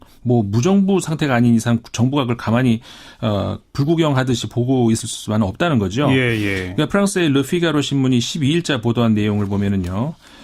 현재 그 세계 시장의 비트코인 거래량의 20% 정도가 한국에서 이루어지고 있다고 하거든요. 이거는 한국의 경제 규모보다 10배나 큰 규모라는 거죠. 한국이 전 세계 경제의 20%를 차지하는 건 절대 아니니까. 결국 그러니까는 비트코인이 일부 투자자들에게는 엄청난 이익을 안겨준 건 뭐 그렇겠지만은 반면에 일반 국민들에게는 너무 큰 위험 요소를 안겨다 줄 수 있기 때문에 한국 정부가 규제를 하려 하고 있다. 이렇게 이 신문이 피가로 신문이 보도를 하고 있거든요. 그러니까 중앙은행에 의해서 독점화된 화폐에 대응하겠다. 이런 취지로 생긴 게 가상화폐인데 독점 화폐 체제보다 더 혼란만 가중시킨다면은 국민이 이거를 원할 이유가 있겠냐 하는 거죠. 가디언이나 르피가로 뭐 영국과 프랑스의 유력지들인데 그렇죠. 다 이거는 정부가 가만히 있을 수 없다 이런 그 논조로군요. 네네. 근데 정부가 이렇게 제재 뭐 이런 얘기가 나오니까 지금 특히 젊은 층을 중심으로 청와대 이거 규제하지 마라. 청원이 막 20만 명 넘었다 그러잖아요. 근데 그 젊은 층은 또 이 문재인 정부의 또 지지 기반이었지 않습니까? 그렇죠. 근데 그 일본의 니케이 신문이 이것과 관련해서 이제 보도를 했는데요. 이게 문재인 정부의 딜레마다 이렇게 소개는 하고 있습니다. 딜레마다? 그 일본의 니케이 신문이 13일자 보도를 한 건데 그 규제의 대상이 돼 있는 가상화폐 투자자들이 대부분 20, 30대다. 그래서 현 정부의 주 지지층과 겹치고 있다. 이렇게 전하고 있는데요. 그러면서 이들이 일확천금의 꿈을 꾸고 노동에 기반한 경제 상식을 뒤흔들 정도의 투기에 달려들고 있다면은 규제가 강화될 수밖에 없겠지만 이들의 반발이 예상외로 크다. 이렇게 전하고 있습니다. 그 젊은 세대가 유난히 반발하는 이유에 대해서도 외신들이 분석했을 거 아닙니까? 그렇죠. 그러니까 청와대에 올라온 청원들에 보면은 이런 말 있죠. 단 한 번이라도 정부가 국민들에게 꿈을 꾸게 해본 적 있느냐. 투자는 개인이 성공하든 실패하든 개인의 책임이다. 이런 주장이 이제 청와대 청원글에 올라와 있는데 뭐 그 개인이 만약에 집단이 된다면 그거는 그 실패는 사회적 문제가 된다는 그게 문제 아니겠습니까? 그게 문제죠. 그렇죠. 니케이 신문이 이 점에 집중을 하면서 이 한국 서민의 꿈이 일확천금을 노려서 흙수저를 탈출하는 것이다. 이렇게 소개를 하고 있거든요. 근데 이게 과연 한 사회가 독려하고 지향해야 될 서민의 꿈인가? 우리 사회가 뭔가 지표를 좀 잘못 짚고 있는 건 아닌가? 이런 자문을 할 수밖에 없다는 게 문제죠. 그렇죠. 그러니까 밖에서 보는 외신의 시각이 필요한 대목이 바로 이런 건데 그렇다고 이런 문제를 젊은 세대만의 문제고 그들이 불건전한 생각을 하고 있다. 이렇게 일방적으로 매도를 또 할 수 있겠는가? 이런 의문도 들지 않겠습니까? 그러니까 니케이 신문의 이 기사를 읽고 있으면은 이들 청년들이 가지고 있는 기성세대에 대한 거대한 불만, 이 거대한 불만이 이 안에 함께 숨어 있을 수도 있겠다. 예. 이런 생각이 하게 된다는 겁니다. 젊은 세대가 기성세대에 갖고 있는 거대한 불만이 바탕에 깔려 있는데 네. 가상화폐 규제를 기성세대가 지금 주장하는 거 아니에요. 그러니까 가상화폐에 대한 규제를 반대한다. 그렇죠. 그러니까 말하자면 지금 젊은 세대는 이 가상화폐를 놓고 일확천금의 꿈을 꾸고 있다. 이게 아까 니케이 신문의 네. 표현대로 하자면은 그렇다면은 현재 장년 노년층은 과거 젊은 시절에는 가상화폐는 아니었지만 부동산을 놓고 또 역시 똑같이 이 노동 가치와 비교할 수 없는 비정상적인 이익 구조를 이 투기에서 찾았다는 거죠. 맞는 말이죠. 그렇죠. 예. 그래서 이들 세대가 지금 그러니까 그 상승하기 전에 낮은 가격으로 그 아파트를 구입을 해서 가격을 올려놓고 더 이상 잃을 수 없는 가격을 만들어 놓지 않았습니까? 예. 그 안에 들어가서 안전하게 들어있는 동안에 이 밖에서 평생 일해도 안으로 절대 진입할 수 없는 거대한 성체 같은 아파트를 바라보고 있는 젊은 세대. 이들은 그 안으로 진입할 수 없다는 그런 절망감 아니겠습니까? 그렇죠. 그러니까는 그 유일한 방법으로 역시 기성세대처럼 뭔가 한방 그걸 찾고 있는데 그게 여기에서 이제 가상화폐가 나타났다는 거죠. 한마디로 젊은 층들의 기존 체제에 대한 상대적 박탈감. 네. 이게 바탕에 깔려 있다. 그렇죠. 그 말이군요. 네. 그러니까 기존 체제에 대한 쌓인 불만이 비트코인과 관련한 제재에 대한 반발로 나오고 있다. 이런 분석인 건데요. 예. 뭐 사실 지금도 여전히 서울 일부 지역 아파트 값이 연일 상승하다는 이런 보도가 나오지 않습니까? 그렇죠. 그런 걸 보면서 동시에 비트코인 시장 규제 이야기가 같이 나오면은 이 젊은 세대들이 어떻게 그걸 받아들이겠냐 이 문제인 거죠. 그러니까 오르는 아파트 가격이 만드는 그림자만큼 우리 사회의 그 어두운 그늘 더 짙어질 수밖에 없지 않겠습니까? 네. 그러니까는 이런 젊은 세대의 일부가 이 가상화폐로 뭐 달려들면서 일확천금의 꿈을 꾸고 있는 거. 이 어떤 죄 없는 자가 이들에게 돌을 던질 것인가 하는 문제라는 거죠. 하지만 또 뭔가 브레이크를 걸을 때는 걸어야 되는 거 아니겠습니까? 그렇죠. 그래서 이제 정부는 브레이크를 걸겠다고 나서는 건데 그런데 이렇게 상대적 박탈과 갖고 있는 젊은 층들이 또 이 정권의 주 지지 세력이다. 네. 그래서 딜레마다. 그렇죠. 아하. 그래서 이제 니케이 신문도 바로 이게 현 정부의 딜레마다 이렇게 보고 있는 건데 하지만 확실한 건요. 우리 사회가 또 한 번 돌불이에 걸려서 크게 한번 넘어지는 위기를 당하지 않으려면은 사실 모든 세대가 자각하지 않으면 안 되는 게 있는데 이 니케이 신문에 따르면요. 한국의 가상화폐 거래소가 보안이 여전히 아주 취약하다고 합니다. 얼마 전에 그 거래소가 해킹당하기도 했지 않습니까? 그렇죠. 파산하고요. 바로 그겁니다. 그러니까 예. 북한이라든가 뭐 꼭 그게 아니더라도 어떤 다른 주체에 의해서 해킹의 위험에 너무 순진하게 우리가 노출돼 있다는 거죠. 그래요. 사실 상상하기 싫지만 만약에 어떤 그 이유에서든 간에 이 가상화폐 대란이라도 만약 일어나게 된다면 그 피해는 누가 감당해야 된다는 거죠. 그러니까 국민 모두에게 돌아갈 피해가 되는 건데 그렇다면 현 단계에서 정부는 손을 놓고 있어야 되겠는가 이건 거죠. 그러니까 더 이상 정부의 관여를 미룰 수 없는 상황까지 왔다고 할 수가 있는 건데 이 규제 강화라는 인기 없는 정책이 선거를 앞둔 정권 입장에서는 유보적일 수밖에 없다면은 결국 국민이 관심을 가지고 지켜봐야 된다 이런 거죠. 예. 사실 그 촛불 이후에 국민 주권 이야기 많이 하지 않습니까? 그렇죠. 근데 책임에 대한 주권도 이 기회에 같이 생각을 해봐야 되는 거 아닌가 생각을 하는 거죠. 재밌네요. 아무튼 영국, 프랑스, 일본 이런 유력 신문들이 한국의 이 암호화폐 논란을 중점 보도하고 있다. 네. 이 자체도 참 특별한 현상입니다. 네, 그렇습니다. 자, 또 다음 얘기는요. 올림픽 이야기 해드릴까 합니다. 예. 뭐 온 인류의 축제 아니겠습니까? 근데 사실 그 온 인류 축제지만 주최국만 누릴 수 있는 몇몇 행사가 있죠. 이 성화봉송이 그 중에 하나 아니겠습니까? 그렇죠. 지금 뭐 릴레이가 계속되고 있습니다만 외신들도 관련 보도를 하면서 이번 올림픽의 최대 화두 키워드 이거는 평화다. 이렇게 생각하는 데는 이견이 없는 것 같습니다. 네. 말하자면은 한반도 평화에 대한 전 세계의 관심과 지지가 구체적으로 수렴되고 있는 곳이 바로 이 평창 동계올림픽이다. 이렇게 할 수가 있을 것 같은데 지난해 미사일 그다음에 미국과 북한 간의 거친 언사들을 보면서 사실 굉장히 전 세계인들이 가슴을 졸였거든요. 근데 이제 북한의 올림픽 참가 결정 그다음에 일부 종목의 경우에 남북 단일팀 구성 논의 뭐 이런 걸 지켜보면서 이제 한반도 안전하다 좀 확신을 하는 분위기입니다. 네. 독일의 그 빌트지라는 신문이 그 12일자 보도에서요. 북한 선수단의 참가 소식에 독일의 스타 선수들도 안도감을 표현하고 있다 이렇게 전하면서 예. 만약에 북한이 지금까지 밝혀온 대로 이제 500명 규모의 대표단을 파견을 한다면은 이거는 안전에 대한 담보다 이렇게 독일 선수들이 생각을 하고 있다는 겁니다. 그러니까 외국 선수들 가운데는 혹시라도 모르니까 혹시 한국에 갔다가 무슨 일 벌어지는 거 아니야라고 하는 두려움이 있었군요. 그렇죠. 근데 북한 선수단의 참가가 안심시켜주고 있다. 네, 그렇습니다. 네. 그래서 이 신문이 빌트지가요, 그 선수들끼리 하는 농담도 전하고 있던데 바이애슬론이라는 종목, 그러니까 스키 타고 가다가 이제 야외에서 사격하는 종목 있지 않습니까? 그렇죠. 예. 근데 이 종목은 이게 사격장이 아니라 넓은 펼쳐진 공간에서 총을 사용하다 보니까 이런 농담을 하는 모양인데. 북한 선수들이 자기 선수를 쏠 리는 없으니까 우리도 총에 맞을 일은 없다. 이렇게 독일 선수들이 농담을 한다는 겁니다. 예. 그리고 또 같은 종목의 세계 챔피언 출신인데요. 그 베네딕트 돌이라고 하는 선수가 인터뷰를 했는데 이렇게 말을 했습니다. 특히 이번 올림픽에서 이제 기쁘게 생각하는 거는 이번 대회가 남북한을 결속시켜주고 앞으로 양측 간의 대화의 기반을 마련해 줄지 모른다. 이런 사실이다. 이렇게 말을 했다고 하는 겁니다. 네. 그럼 이제 불안 요소가 완전히 사라졌다는 겁니까? 일단 그 북한발 불안 요소는 사라진 게 맞는데 이게 그 북쪽의 불장난 걱정은 제거됐지만 미국의 불장난이 걱정된다. 이런 반응이 독일에서 나왔거든요. 미국의 불장난? 네. 예. 이게 그 독일의 프랑크푸르터 룬트샤우라고 하는 일간지인데요. 유력지입니다. 여기도.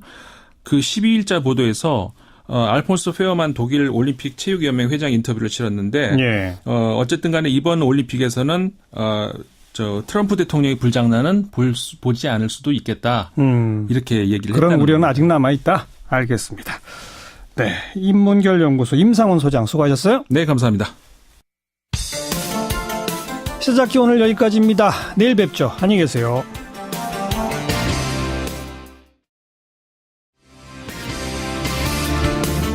여러분 안녕하십니까? 정관용입니다. 이명박 전 대통령 당시에 김백준 전 청와대 총무기획관 그리고 당시 민정 2비서관을 지낸 김진모 전 남부지검장 오늘 밤 늦게 아니면 내일 새벽 구속 여부가 결정이 됩니다. 국정원으로부터 특수활동비를 불법 수수한 혐의인데 과연 이명박 전 대통령까지 수사 대상이 될까요? 네, 잠시 후 이명박 전 대통령과 아주 깊은 관련이 있는 정반대의 깊은 관련입니다. 두 분 연결해서 차례로 이야기 듣죠. 이재호 늘 푸른 한국당 대표 그리고 시사인의 주진우 기자 두 분의 목소리 차례로 들어보도록 하겠고요. 7시 5분 시작되는 2부에서는요. 만화 조선왕조실록으로 유명한 박시백 화백을 초대했습니다. 이번에 일제강점기를 다룬 역시 역사 만화책 35년을 펴내셨는데 자 어떤 취지로 어떤 내용을 담았는지 자세히 이야기 들어보고요. 외신에 보도된 우리 모습 살펴보는 밖에서 본 한국까지 준비하도록 하겠습니다. 잠깐 광고 듣고요. 이명박 전 대통령의 집사라고도 불리우는 김백준 전 청와대 총무기획관 그리고 김진모 전 청와대 민정 2비서관 오늘 밤 늦게나 내일 새벽 구속 여부가 결정이 됩니다. 자, 지금의 이 수사 어떻게 보고 계신지 먼저 늘 푸른 한국당 이재호 대표를 연결합니다. 이 대표님 안녕하세요. 안녕하세요. 예. 네. 지금 받고 있는 혐의가 김백준 전 총무기획관은 2억씩 두 번에 걸쳐서 4억, 그리고 김진모 전 민정 2비서관은 5천만 원을 국정원 특수활동비 받았다라고 하는 혐의인데 이거 어떻게 보세요? 이제 아주 결말이 나봐야 알겠지만은. 네. 우리가 이제 겉으로 보는 거는 상식이잖아요. 예. 정황이잖아요. 예. 정황을 볼 때, 김백준 기획관이 받았다는 게 2008년 5월이면 취임하고 한두 달도 안 됐는데. 예. 그때는 김백준 기획관이 김성호 원장인데 전화 걸어서 돈 달라고 할 수 있는 그런 시스템도 아닐 뿐더러 그런 것도 그 사람은 모르고 또 두 사람이 잘 모르는 사이고. 예. 그러니까 우리가 밖에서 볼 때는 좀 석연치 않지요. 예. 석연치 않는 게. 예. 그게 단순히 그것만 아니라 지금 이명박 대통령을 표적으로 해놓고 기획 수사를 해서 결국 이제 정치 보복으로 가는 건데. 예. 그게 댓글하다 안 되니까 다수 건들고 다수 건들어서 또 딱 들이지 않으니까 또 국정원 건들고 이 과정이 뭐 좀 예. 석연치 않지요. 밖에서 예. 볼 때는. 예. 그러니까 이건 뭐 아주 결말에 나봐야 하겠습니다만은 밖에서 볼 때는 뭐 그렇게 매춘 기획관이라는 사람이 뭐 어디 전화해서 뭐 돈 달라 그러고 뭐 돈 갖다 쓰고 이럴 사람은 저희들은 아니라고 봅니다. 이명박 전 대통령이 국정원 자금을 요청한 사실은 없습니까? 아이고 뭐 그래야 대통령이 청와대 대통령 특활비도 있는데 청와대가 왜 국정원 돈 갖다 쓰겠습니까? 다 네. 기관은 그 기관 운영 특활비가 따로 있는데. 오늘 또 일부 보도에 의하면 당시 국정원의 기획조정실장 김주성 전 실장이 대통령을 독대 요청해가지고 국정원 돈이 청와대로 이렇게 가면 사고가 날 수 있다라고 경고까지 한 걸로 지금 보도가 나오는데 그건 어떻게 보세요? 아이고 저는 그 뭐 김모란 사람 그 뭐도 지금 상황이 그 사람 지금 공개도 안 되고 어디 간지도 모르고 검찰이 붙들고 뭐 한두 달 공작해서 하는지도 모르니까 지금 그 사람 말은 믿지는 않습니다. 예. 예, 그 사람 말은 뭐 전혀 투명하지 않고 예. 또 그러고 김백준 씨가 요청한 일도 없다는 거고 김소호 원장이나 원세훈 원장이 요청받은 일도 없고 자기네들은 주라고 지시한 일도 없다 그러니까 예. 이거는 중간에서 결국은 뭐 갖다 줬다는 사람에 있는 거 아닙니까? 예. 위에 시킨 사람은 없는데 전달했다는 사람에 있는 거 아닙니까? 예. 그 전달했던 사람들은 얼마든지 그는 그 아주 뭐 확실히 모르고 이렇게 말하기는 뭐 하지만은 그거는 좀 문제가 있을 수 있죠. 그건 뭐 그대로 믿기는 어렵죠. 네. 그런데 지금 그러고 예. 이 정권이 들어서서 언제 박근혜 대통령처럼 뭐 일종의 현행범은 뭐 그냥 맞지만은 그 적폐매도 지금 많은데 10년 전, 8년 전 걸 그 캐비넷 뒤지고 책상 서랍 뒤져서 그 누가 봐도 그거는 기획하고 그러면 표적 세워놓고 정치 보복하는 거로 볼 수밖에 없잖아요. 예. 예, 국론이 자꾸 분열되죠. 네. 단합이 되는 게 아니라. 네. 그 민간인 사찰 사건으로 그 책임졌던 장진수 전 주무관이 현금 5천만 원을 자기가 받은 적이 있다라고 하는 그거는 또 구체적인 증언이 나와 있는데 그건 어떻게 된 겁니까? 글쎄요, 그거는 뭐 제가 자세히는 뭐 그 관계자들이 아니니까 자세히는 모르겠습니다만은. 예. 그 건하고 이명박 대통령 건하고는 별개입니까? 네, 그럼 별개로. 대통령의 아드님이 다스의 아주 중요한 직책들을 쭉 막 최근에 들어서 상당히 많이 맡은 거 이것도 역시 어떻게 설명할 수 있을까요? 그건 뭐 집안간이니까 뭐 저 삼촌과 조카 사이니까 뭐 조카가 똑똑하면 회사에 뭐 일도 맡길 수 있고 뭐 그런 거겠죠. 그야 다른 대기업에도 뭐 친족들이 관계하잖아요. 예. 그건 일종의 뭐 개인 회사니까. 그렇게, 그런 거는 그렇게 봐야지. 예. 형님이 동생 아들, 똑똑한데, 예. 한 대 가기보다 내 회사 와서 일해라. 이렇게 할 수 있지 않겠어요? 네. 그런 걸 그냥 삐딱하게 보고 그냥 어디든지 이명박을 올가매려고 하니까. 예. 그런 문제가 다 문제가 되는 거죠. 좋은 눈으로 보면 그게 뭐 문제될 건 없는데. 근데 한간에서는 이렇게 계속해서 다 쓰는 형님 거다라고 그냥 계속하면 그 형님만 논아서 좋아지는 거 아니냐 이런 얘기가 있습니다. 아닌데 어떻게 합니까? 형님이 좋아, 형님 건데. 형님이 주가 많은 데가 아닌 걸 뭐 어떻게 하겠습니까, 그야. 알겠습니다. 아닌 건 아니렇게 해야지. 오늘 여기까지 말씀드릴게요. 고맙습니다. 예. 네. 자, 늘 푸른 한국당 이재호 대표의 목소리 들었고요.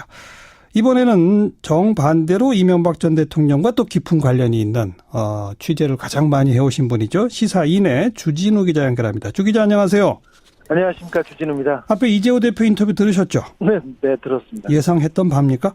네, 예상했는데 많이 변하셨어요. 어떻게? 처음에는 아예 뭐 어불성설이다, 적폐를 청산한다면서 뭐 국론을 분열 일으키고 있다고 계속 얘기하는데 예. 뭐 이제서는 뭐 형님 회사를 이렇게 봐줄 수 있는 거 아니냐 이렇게 바뀌었는데 예. 조금 이명박 정부가 태어나는데 1등 공신이었고 정부를 움직인 사람의 한 사람으로서 조금 일단 부끄럽고 미안하다고 사과는 국민들한테 하고 시작해야 되는데 참 나이를 어떻게 드셨는지 좀 약간 부끄럽습니다, 제가. 예. 오늘 구속 여부가 이제 밤늦게나 내일 새벽 결정될 두 분 어떻게 될 거라고 보세요? 네네. 구속될까요, 안 될까요?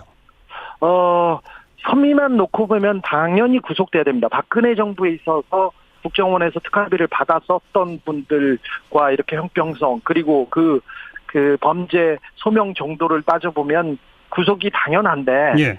영장 전담 판사의 그 판단이 조금 변수가 될 것으로 보입니다. 그래서 예.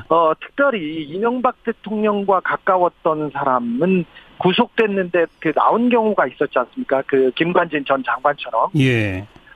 그런 부분이 있어서 영장 발부는 반반으로 보고 있습니다. 반반으로 본다. 네네. 검찰 고위 관계자들도 영장은 반반으로 보고 있습니다. 네. 방금 이재호 대표께서도 처음에 김백준 전 총무기획관이 2억을 받았다는 거는 2008년 5월인데 그건 정부 네. 출범하고 불과 한 두세 달밖에 안 됐을 때다. 네네. 이럴 때 김백준 전 총무기획관이 국정원장한테 서로 잘 알지도 못하는 사이인데 돈 달라고 이런 관계가 전혀 아닌데 이건 너무 이상하다 이렇게 얘기하던데 그거 어떻게 보세요? 잘 알지 못하는 사이가 맞을 거예요. 네. 김성호 전 원장과 김백준 씨하고는 그렇게 가깝지 않기 때문에 그래서 이명박 전 대통령의 지시라고 저는 보고 있습니다. 이명박 대통령은 국정원 특수활동비를 상납받았습니다. 그리고 일정 기간 정기적으로 받았습니다. 그래요?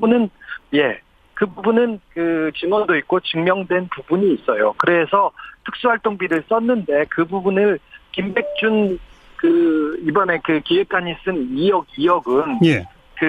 일상적으로 받은 돈이 아니라 특별한 경우에 따라서 받은 돈이에요. 근데 그 시점을 따져봤을 경우 이게 BBK 다스 재판하고 재판 소송과 맞물려 갈 때로 조금 저는 의심이 됩니다. 그래서 예. 이 돈이 미국에서 다스 소송에 관해서 쓰여지지 않았을까? 저는 그걸 보고 쫓은 지 오래됐습니다.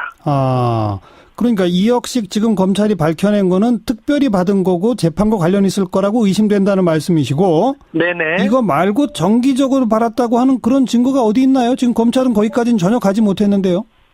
네네. 검찰이 증거를 가지고 있습니다. 발표를 안 했을 뿐인데요. 국정원 특수활동비에 관한 수사는 오래전부터 진행됐었어요. 예. 특별히 원세훈 원장이 국정원에 4년 2개월 동안 있으면서 돈을 특수활동비를 많이 썼습니다. 특별히 외국에다도 갖다 놨고요. 미국 스탠포드 대학에도 갖다 놨었고요. 그리고 예. 자식들이 쓴 비용으로 보이는 것도 있고요. 그리고 국정원에서 국정원 간사가 좀 낡았어요. 원장 간사가. 예. 그래서 도곡동에 국책기관의 한 사무실을 주거 전용으로 바꾸려고 특수활동비를 쓰기도 했습니다. 그리고 예. 외국으로 특수활동비를 많이 빼돌렸습니다. 미국과 캐나다로. 지금 말씀하신 도곡동 사무실하고 스탠포드 대학 거는 이미 다 칼비 가지고 오고 이건 다 이명박 전 대통령을 그냥 억지로 엮어매기 위한 정치 보복일 뿐이다라는 주장 어떻게 보세요? 이명박 전 대통령은 범죄 혐의가 너무 많아서 이렇게 된 거예요. 그리고 뒤지자 안 돼서 절로 간 것이 아니라 이명박 전 대통령에 대한 혐의가 국정원 댓글 사건이 있었습니다. 국정원이 나서서 정치 공작을 하고 댓글 공작을 하면서 정치 개입을 했습니다. 작은 사건이 아닙니다. 예. 그리고 군 사이버사 댓글. 예. 군인이 나서서 정치에 뛰어들었어요. 예. 대선에 뛰어들었어요. 예. 쿠데타와 맞먹는 굉장히 큰 사건입니다. 이것도 예. 수사하고 있고 롯데월드 인허가 사건 굉장히 큰 사건입니다. 예. 안보를 담보로서 부를 챙겼다면 이건 큰 범죄지 않습니까? 알겠습니다. 네. 워낙 이것 말고도 워낙 많은 범죄가 있었기 때문에 이렇게 드러나는 거지. 전방위적으로 대여섯 군데에서 수사가 되고 있습니다. 국세청도 나섰어요. 알겠습니다. 알겠습니다. 여기까지 들을게요. 고맙습니다. 네네. 시사인의 주진우 기자였습니다. 오늘 시사잡기 일부가 아주 뜨거웠네요. 뉴스 들으시면서 잠깐 식히시고요. 7시 5분에 다시 뵙죠.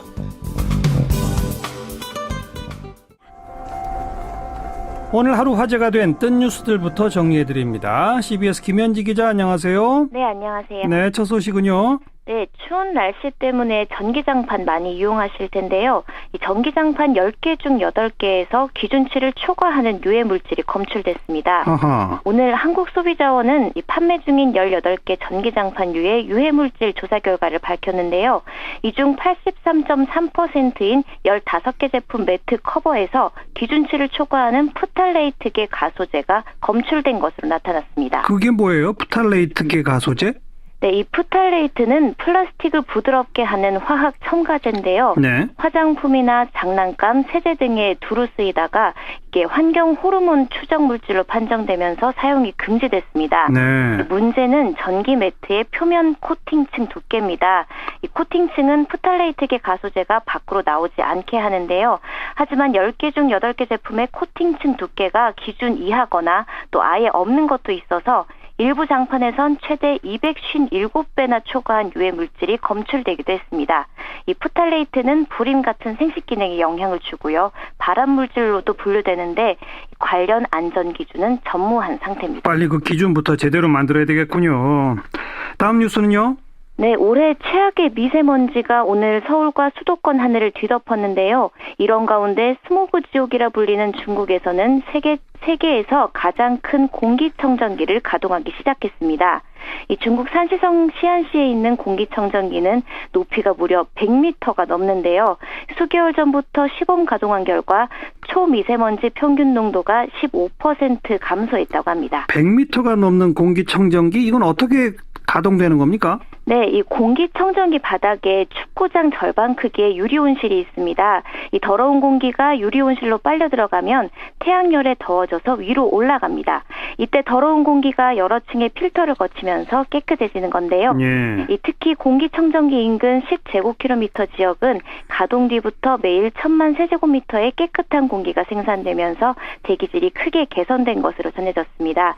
다만 멀리 떨어진 곳의 주민들은 효과를 느끼기 힘들다고 합니다. 이걸 여러 개 만들면 효과가 좀 클 수도 있겠군요. 네. 다음 뉴스는요? 네, 자유한국당의 제명 처분에 반발하고 있는 류여해 전 최고위원이 당 행사에 나타나 한바탕 소동이 일었습니다. 류 전 최고위원은 오늘 오전 10시에 열린 서울시당 신년 인사회를 찾았는데요. 이 불청객이지만 류 전 의원은 행사장 맨 앞줄 가운데에 앉았고 이를 본 김손동 위원장이 나가줄 것을 요청했습니다. 예. 하지만 류 전 의원이 나가지 않고 버티자 이 당원들이 가세해서 계속 퇴장을 요청했고 일부는 나가라고 소리를 지르기도 했습니다. 그래서요? 어떻게 됐어요? 네, 류 전 최고위원은 한국당 최고위원으로 왔다 손대지 말라면서 목소리를 높였고요. 이 모든 과정을 페이스북 라이브로 생중계하기도 했습니다. 하지만 당원들의 목소리가 거세지자 결국 내가 걸어갈 테니 비키라면서 행사장을 빠져나갔습니다. 그래도 류 전 의원은 나와서도 페북 중계를 계속했는데요. 홍 대표를 만나 재심하지 않냐고 묻고 싶었다. 오늘도 많이 힘이 든다고 덧붙였습니다. 이에 누리꾼들은 너랑 자한당 때문에 많이 힘이 든다. 류여해 계속 투쟁해라. 개콘보다 웃긴다면서 다양한 반응을 보였습니다. 네, 수고하셨어요. 네, 감사합니다. 김현지 기자였습니다. 박시백의 조선왕조실록 그러면 아마 한 번쯤 안 보신 분들 아무도 없을 겁니다. 모두 300만 부 이상이 팔렸다고 그러죠. 네, 그 박시백 화백께서 이번에 일제강점기를 다룬 35년이라고 하는 역시 역사 만화책을 펴내셨네요. 그래서 오늘 스튜디오에 직접 한번 초대해봤습니다. 어서 오십시오. 예, 안녕하십니까. 네, 다 언론에 보도된 바가 있고요. 네네. 근데 다른 내용도 있는데 이렇게 전 원장이 특수활동비를 사용한 흔적이 많이 보입니다. 그런데 예. 국정원 원장께서 직접 이명박 대통령한테 정기적으로 돈을 드렸습니다. 그 관련된 증언들을 검찰이 가지고 있다 이건가요? 네, 가지고 있을 것으로 보입니다. 저도 가지고 있는데요. 예. 가지고 있습니다. 예. 박근혜 정부 때는 한 달에 5천만 원이다가 이제 한 달에 1억씩으로 늘어나서 뭐 총 합해서 30몇 억 이렇게 나오지 않습니까? 네네. 네. 이명박 정부 때도 그 정도 규모입니까, 그럼? 제가 알고 있는 규모는 훨씬 큽니다. 박근혜 대통령에 비해서 이명박 대통령의 돈에 대한 탐욕은 크고 넓었습니다. 그래서 정기 월 액수가 이 박근혜 전 대통령에 비해서 훨씬 컸습니다. 그리고 예. 특별한 경우마다 돈을 또 받았던 것으로 저는 보고 있습니다. 그 정기 월액수가 더 큰 돈을 국정원에서 누군가가 돈을 청와대에 갖다 주었다라고 하는 증언들이 다 있다 이건가요? 증언들이 있습니다. 그리고 원세훈 원장과 원세훈 원장님 부인께서 또 정기적으로 청와대에 드나들었습니다. 그 부분도 특수활동비하고 관계가 있는 것으로 저는 보고 있습니다. 그거는 이제 보고 계시다는 거고 누군가 증언하거나 그런 건 아닌 거고. 증언은 있는데 제가 확인한 거하고 이제 그 수사에서 팩트로 드러나는 것은 조금 아직 시간이 걸릴 것으로 보입니다. 검찰은 그런 정기적 상납에 대한 증언 등등을 다 갖고 있다고 주장하시는데 왜 그걸 공개 안 하죠 그러면? 뭐 차차 공개하겠죠.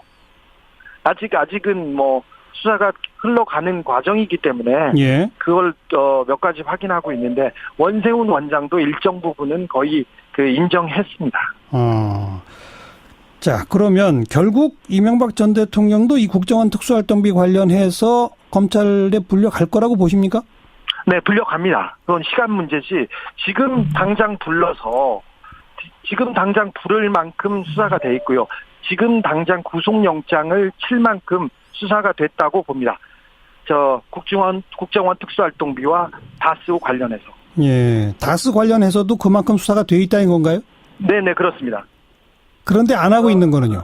아니요, 안 하고 있는 게 아니라 수사를 열심히 하고 있는데, 예. 뭐 검사는 그 공소장으로 말하기 때문에 기소를 하면서 하려고 준비를 했는데, 다스에 관한 수사도 굉장히 잘 돼 있습니다. 그래서 다스 실소유주 문제에 대한 파악이 다 끝났고요.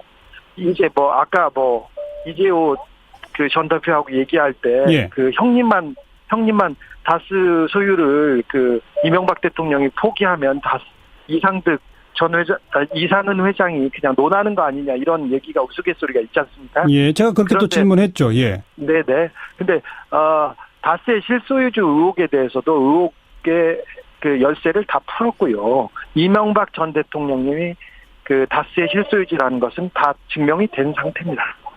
검찰 수사 결과 거기까지 이미 가 있다, 수사가? 네, 그렇습니다. 그런 정보는 주진우 기자는 어떻게 취득을 하세요? 아니, 제가 오랫동안 수사가 아니라 취재를 했기 때문에. 예.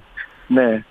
취재를 했고, 저도 조사를 받으러 갔고, 어제도 예. 갔었거든요. 예. 그래서, 제가 준 자료와 거기 있는 자료를 맞춰보기도 하고 그러면서 조금씩 하고, 그렇죠. 제가 이명박 취재는 열심히 합니다. 알겠습니다. 주진우 기자가 그 자료를 보따리에 들고 검찰 정사 간 게 이제 작년 12월이었는데 어제도 검찰에 가서 또 조사를 받으셨어요? 네, 조사를 받았습니다. 근데 이제 검찰이 뭘 묻는지 또 어떤 내용까지 파악했는지를 가서 이제 조사를 받다 보면 파악이 된다 이거죠? 예, 조금 파악하고 그리고 또 검찰 조사를 받은 사람들 다녀와서 또 제가 좀 맞춰보고 예. 어떤 자료를 들고 갔는지 어떤 자료를 보였는지 예. 계속 체크하고 정리하고 있습니다. 그랬더니 다스의 실소유주가 이명박 전 대통령이라고 하는 물증까지를 검찰이 갖고 있는 것으로 파악이 되더라. 네네, 그렇습니다. 그럼 언제쯤 기소되고 언제쯤 검찰에 부르고 언제쯤 기소되고 그렇게 될까요? 제가 1월 말쯤 이명박 전 대통령이 그 검찰청 포토라인에 설 것이다. 1월 말 2월 초쯤이라고 얘기했는데 예. 저는 그 불필요한 논쟁 이런 범죄자를 수사하는 걸 가지고 공론 분열이라고 지금 이재호 전 대표께서 얘기하고 예. 허무맹랑한 소설이라고 MB 측에서 계속 주장하지 않습니까? 예. 이런 불필요한 논쟁을 좀 없애기 위해서 좀 검찰이 수사를 좀 당겨줬으면 하는 생각이 조금 있었어요. 그리고 2월에는 국민적인 그 축제인 올림픽도 있고요. 예. 그래서 좀 땡겨줬으면 하는데 1월 말 소환에는 크게 무리가 없으리라고 봅니다. 이미 검찰 수사는 이명박에게 구속영장을 청구할 만큼 되어 있다는 게 저의 취재 결과 드러났습니다. 알겠습니다.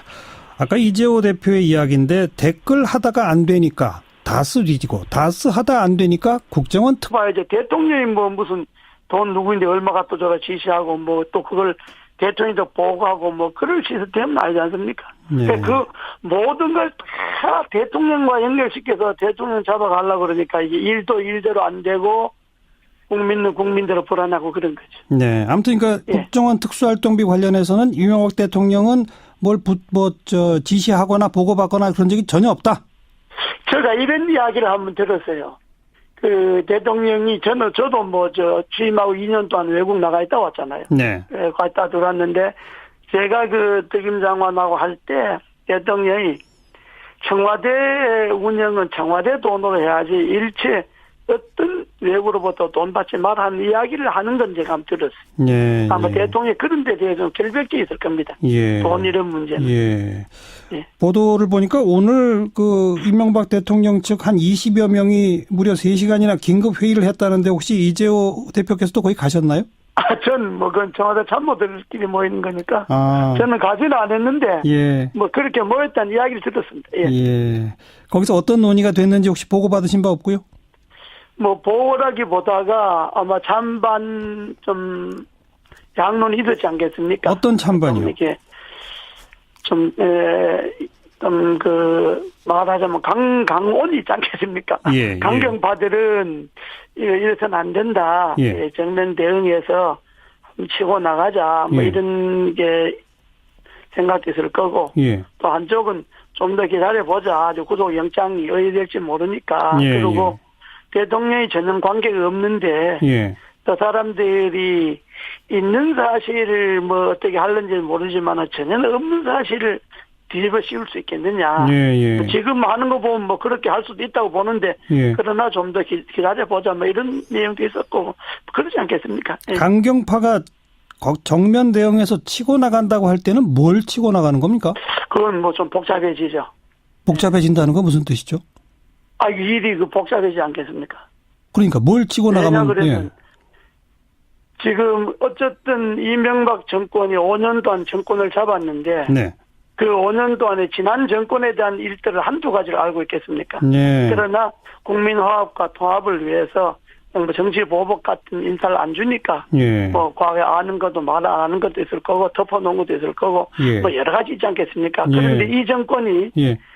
박근혜 정권이 부패를 뒤지는 거야 그야말로 당연하지만은 지난 정권에 없는 걸 억지로 이명박 대통령을 잡아가려고 자꾸 그런 것을 만들어내고 언론을 동원하고 검찰을 동원하고 예. 또 검찰은 충성하고 이렇게 한다면 예.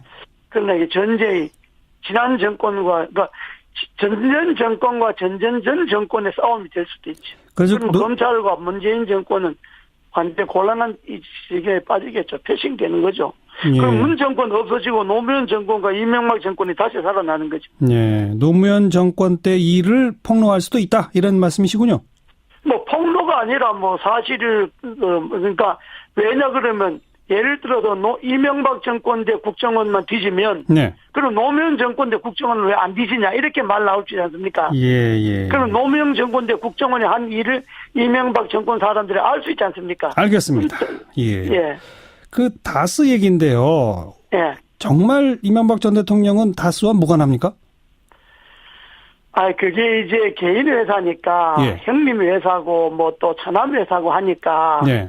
인간적으로 서로 관계에 있을 수 있지만은 다스 소유에 대해서는 예. 전부 분명하다고 저는 알고 있습니다. 그건 검찰에서도 몇 차례 조사를 했고 특검까지 했고 예. 또 우리가 경선 때 그걸 아주 끈질기게 그 문제에 시달렸지 않습니까? 예. 경선 때. 예. 그 우리가 알기로 있고는 상황이나 정화에는 어떻게든지 이명박 대통령의 관계 있다고 이야기할 수는 있지만은 네. 그러나 실제 소유는 관계 없다고 봅니다. 저는 소유자는 아니라고 봅니다.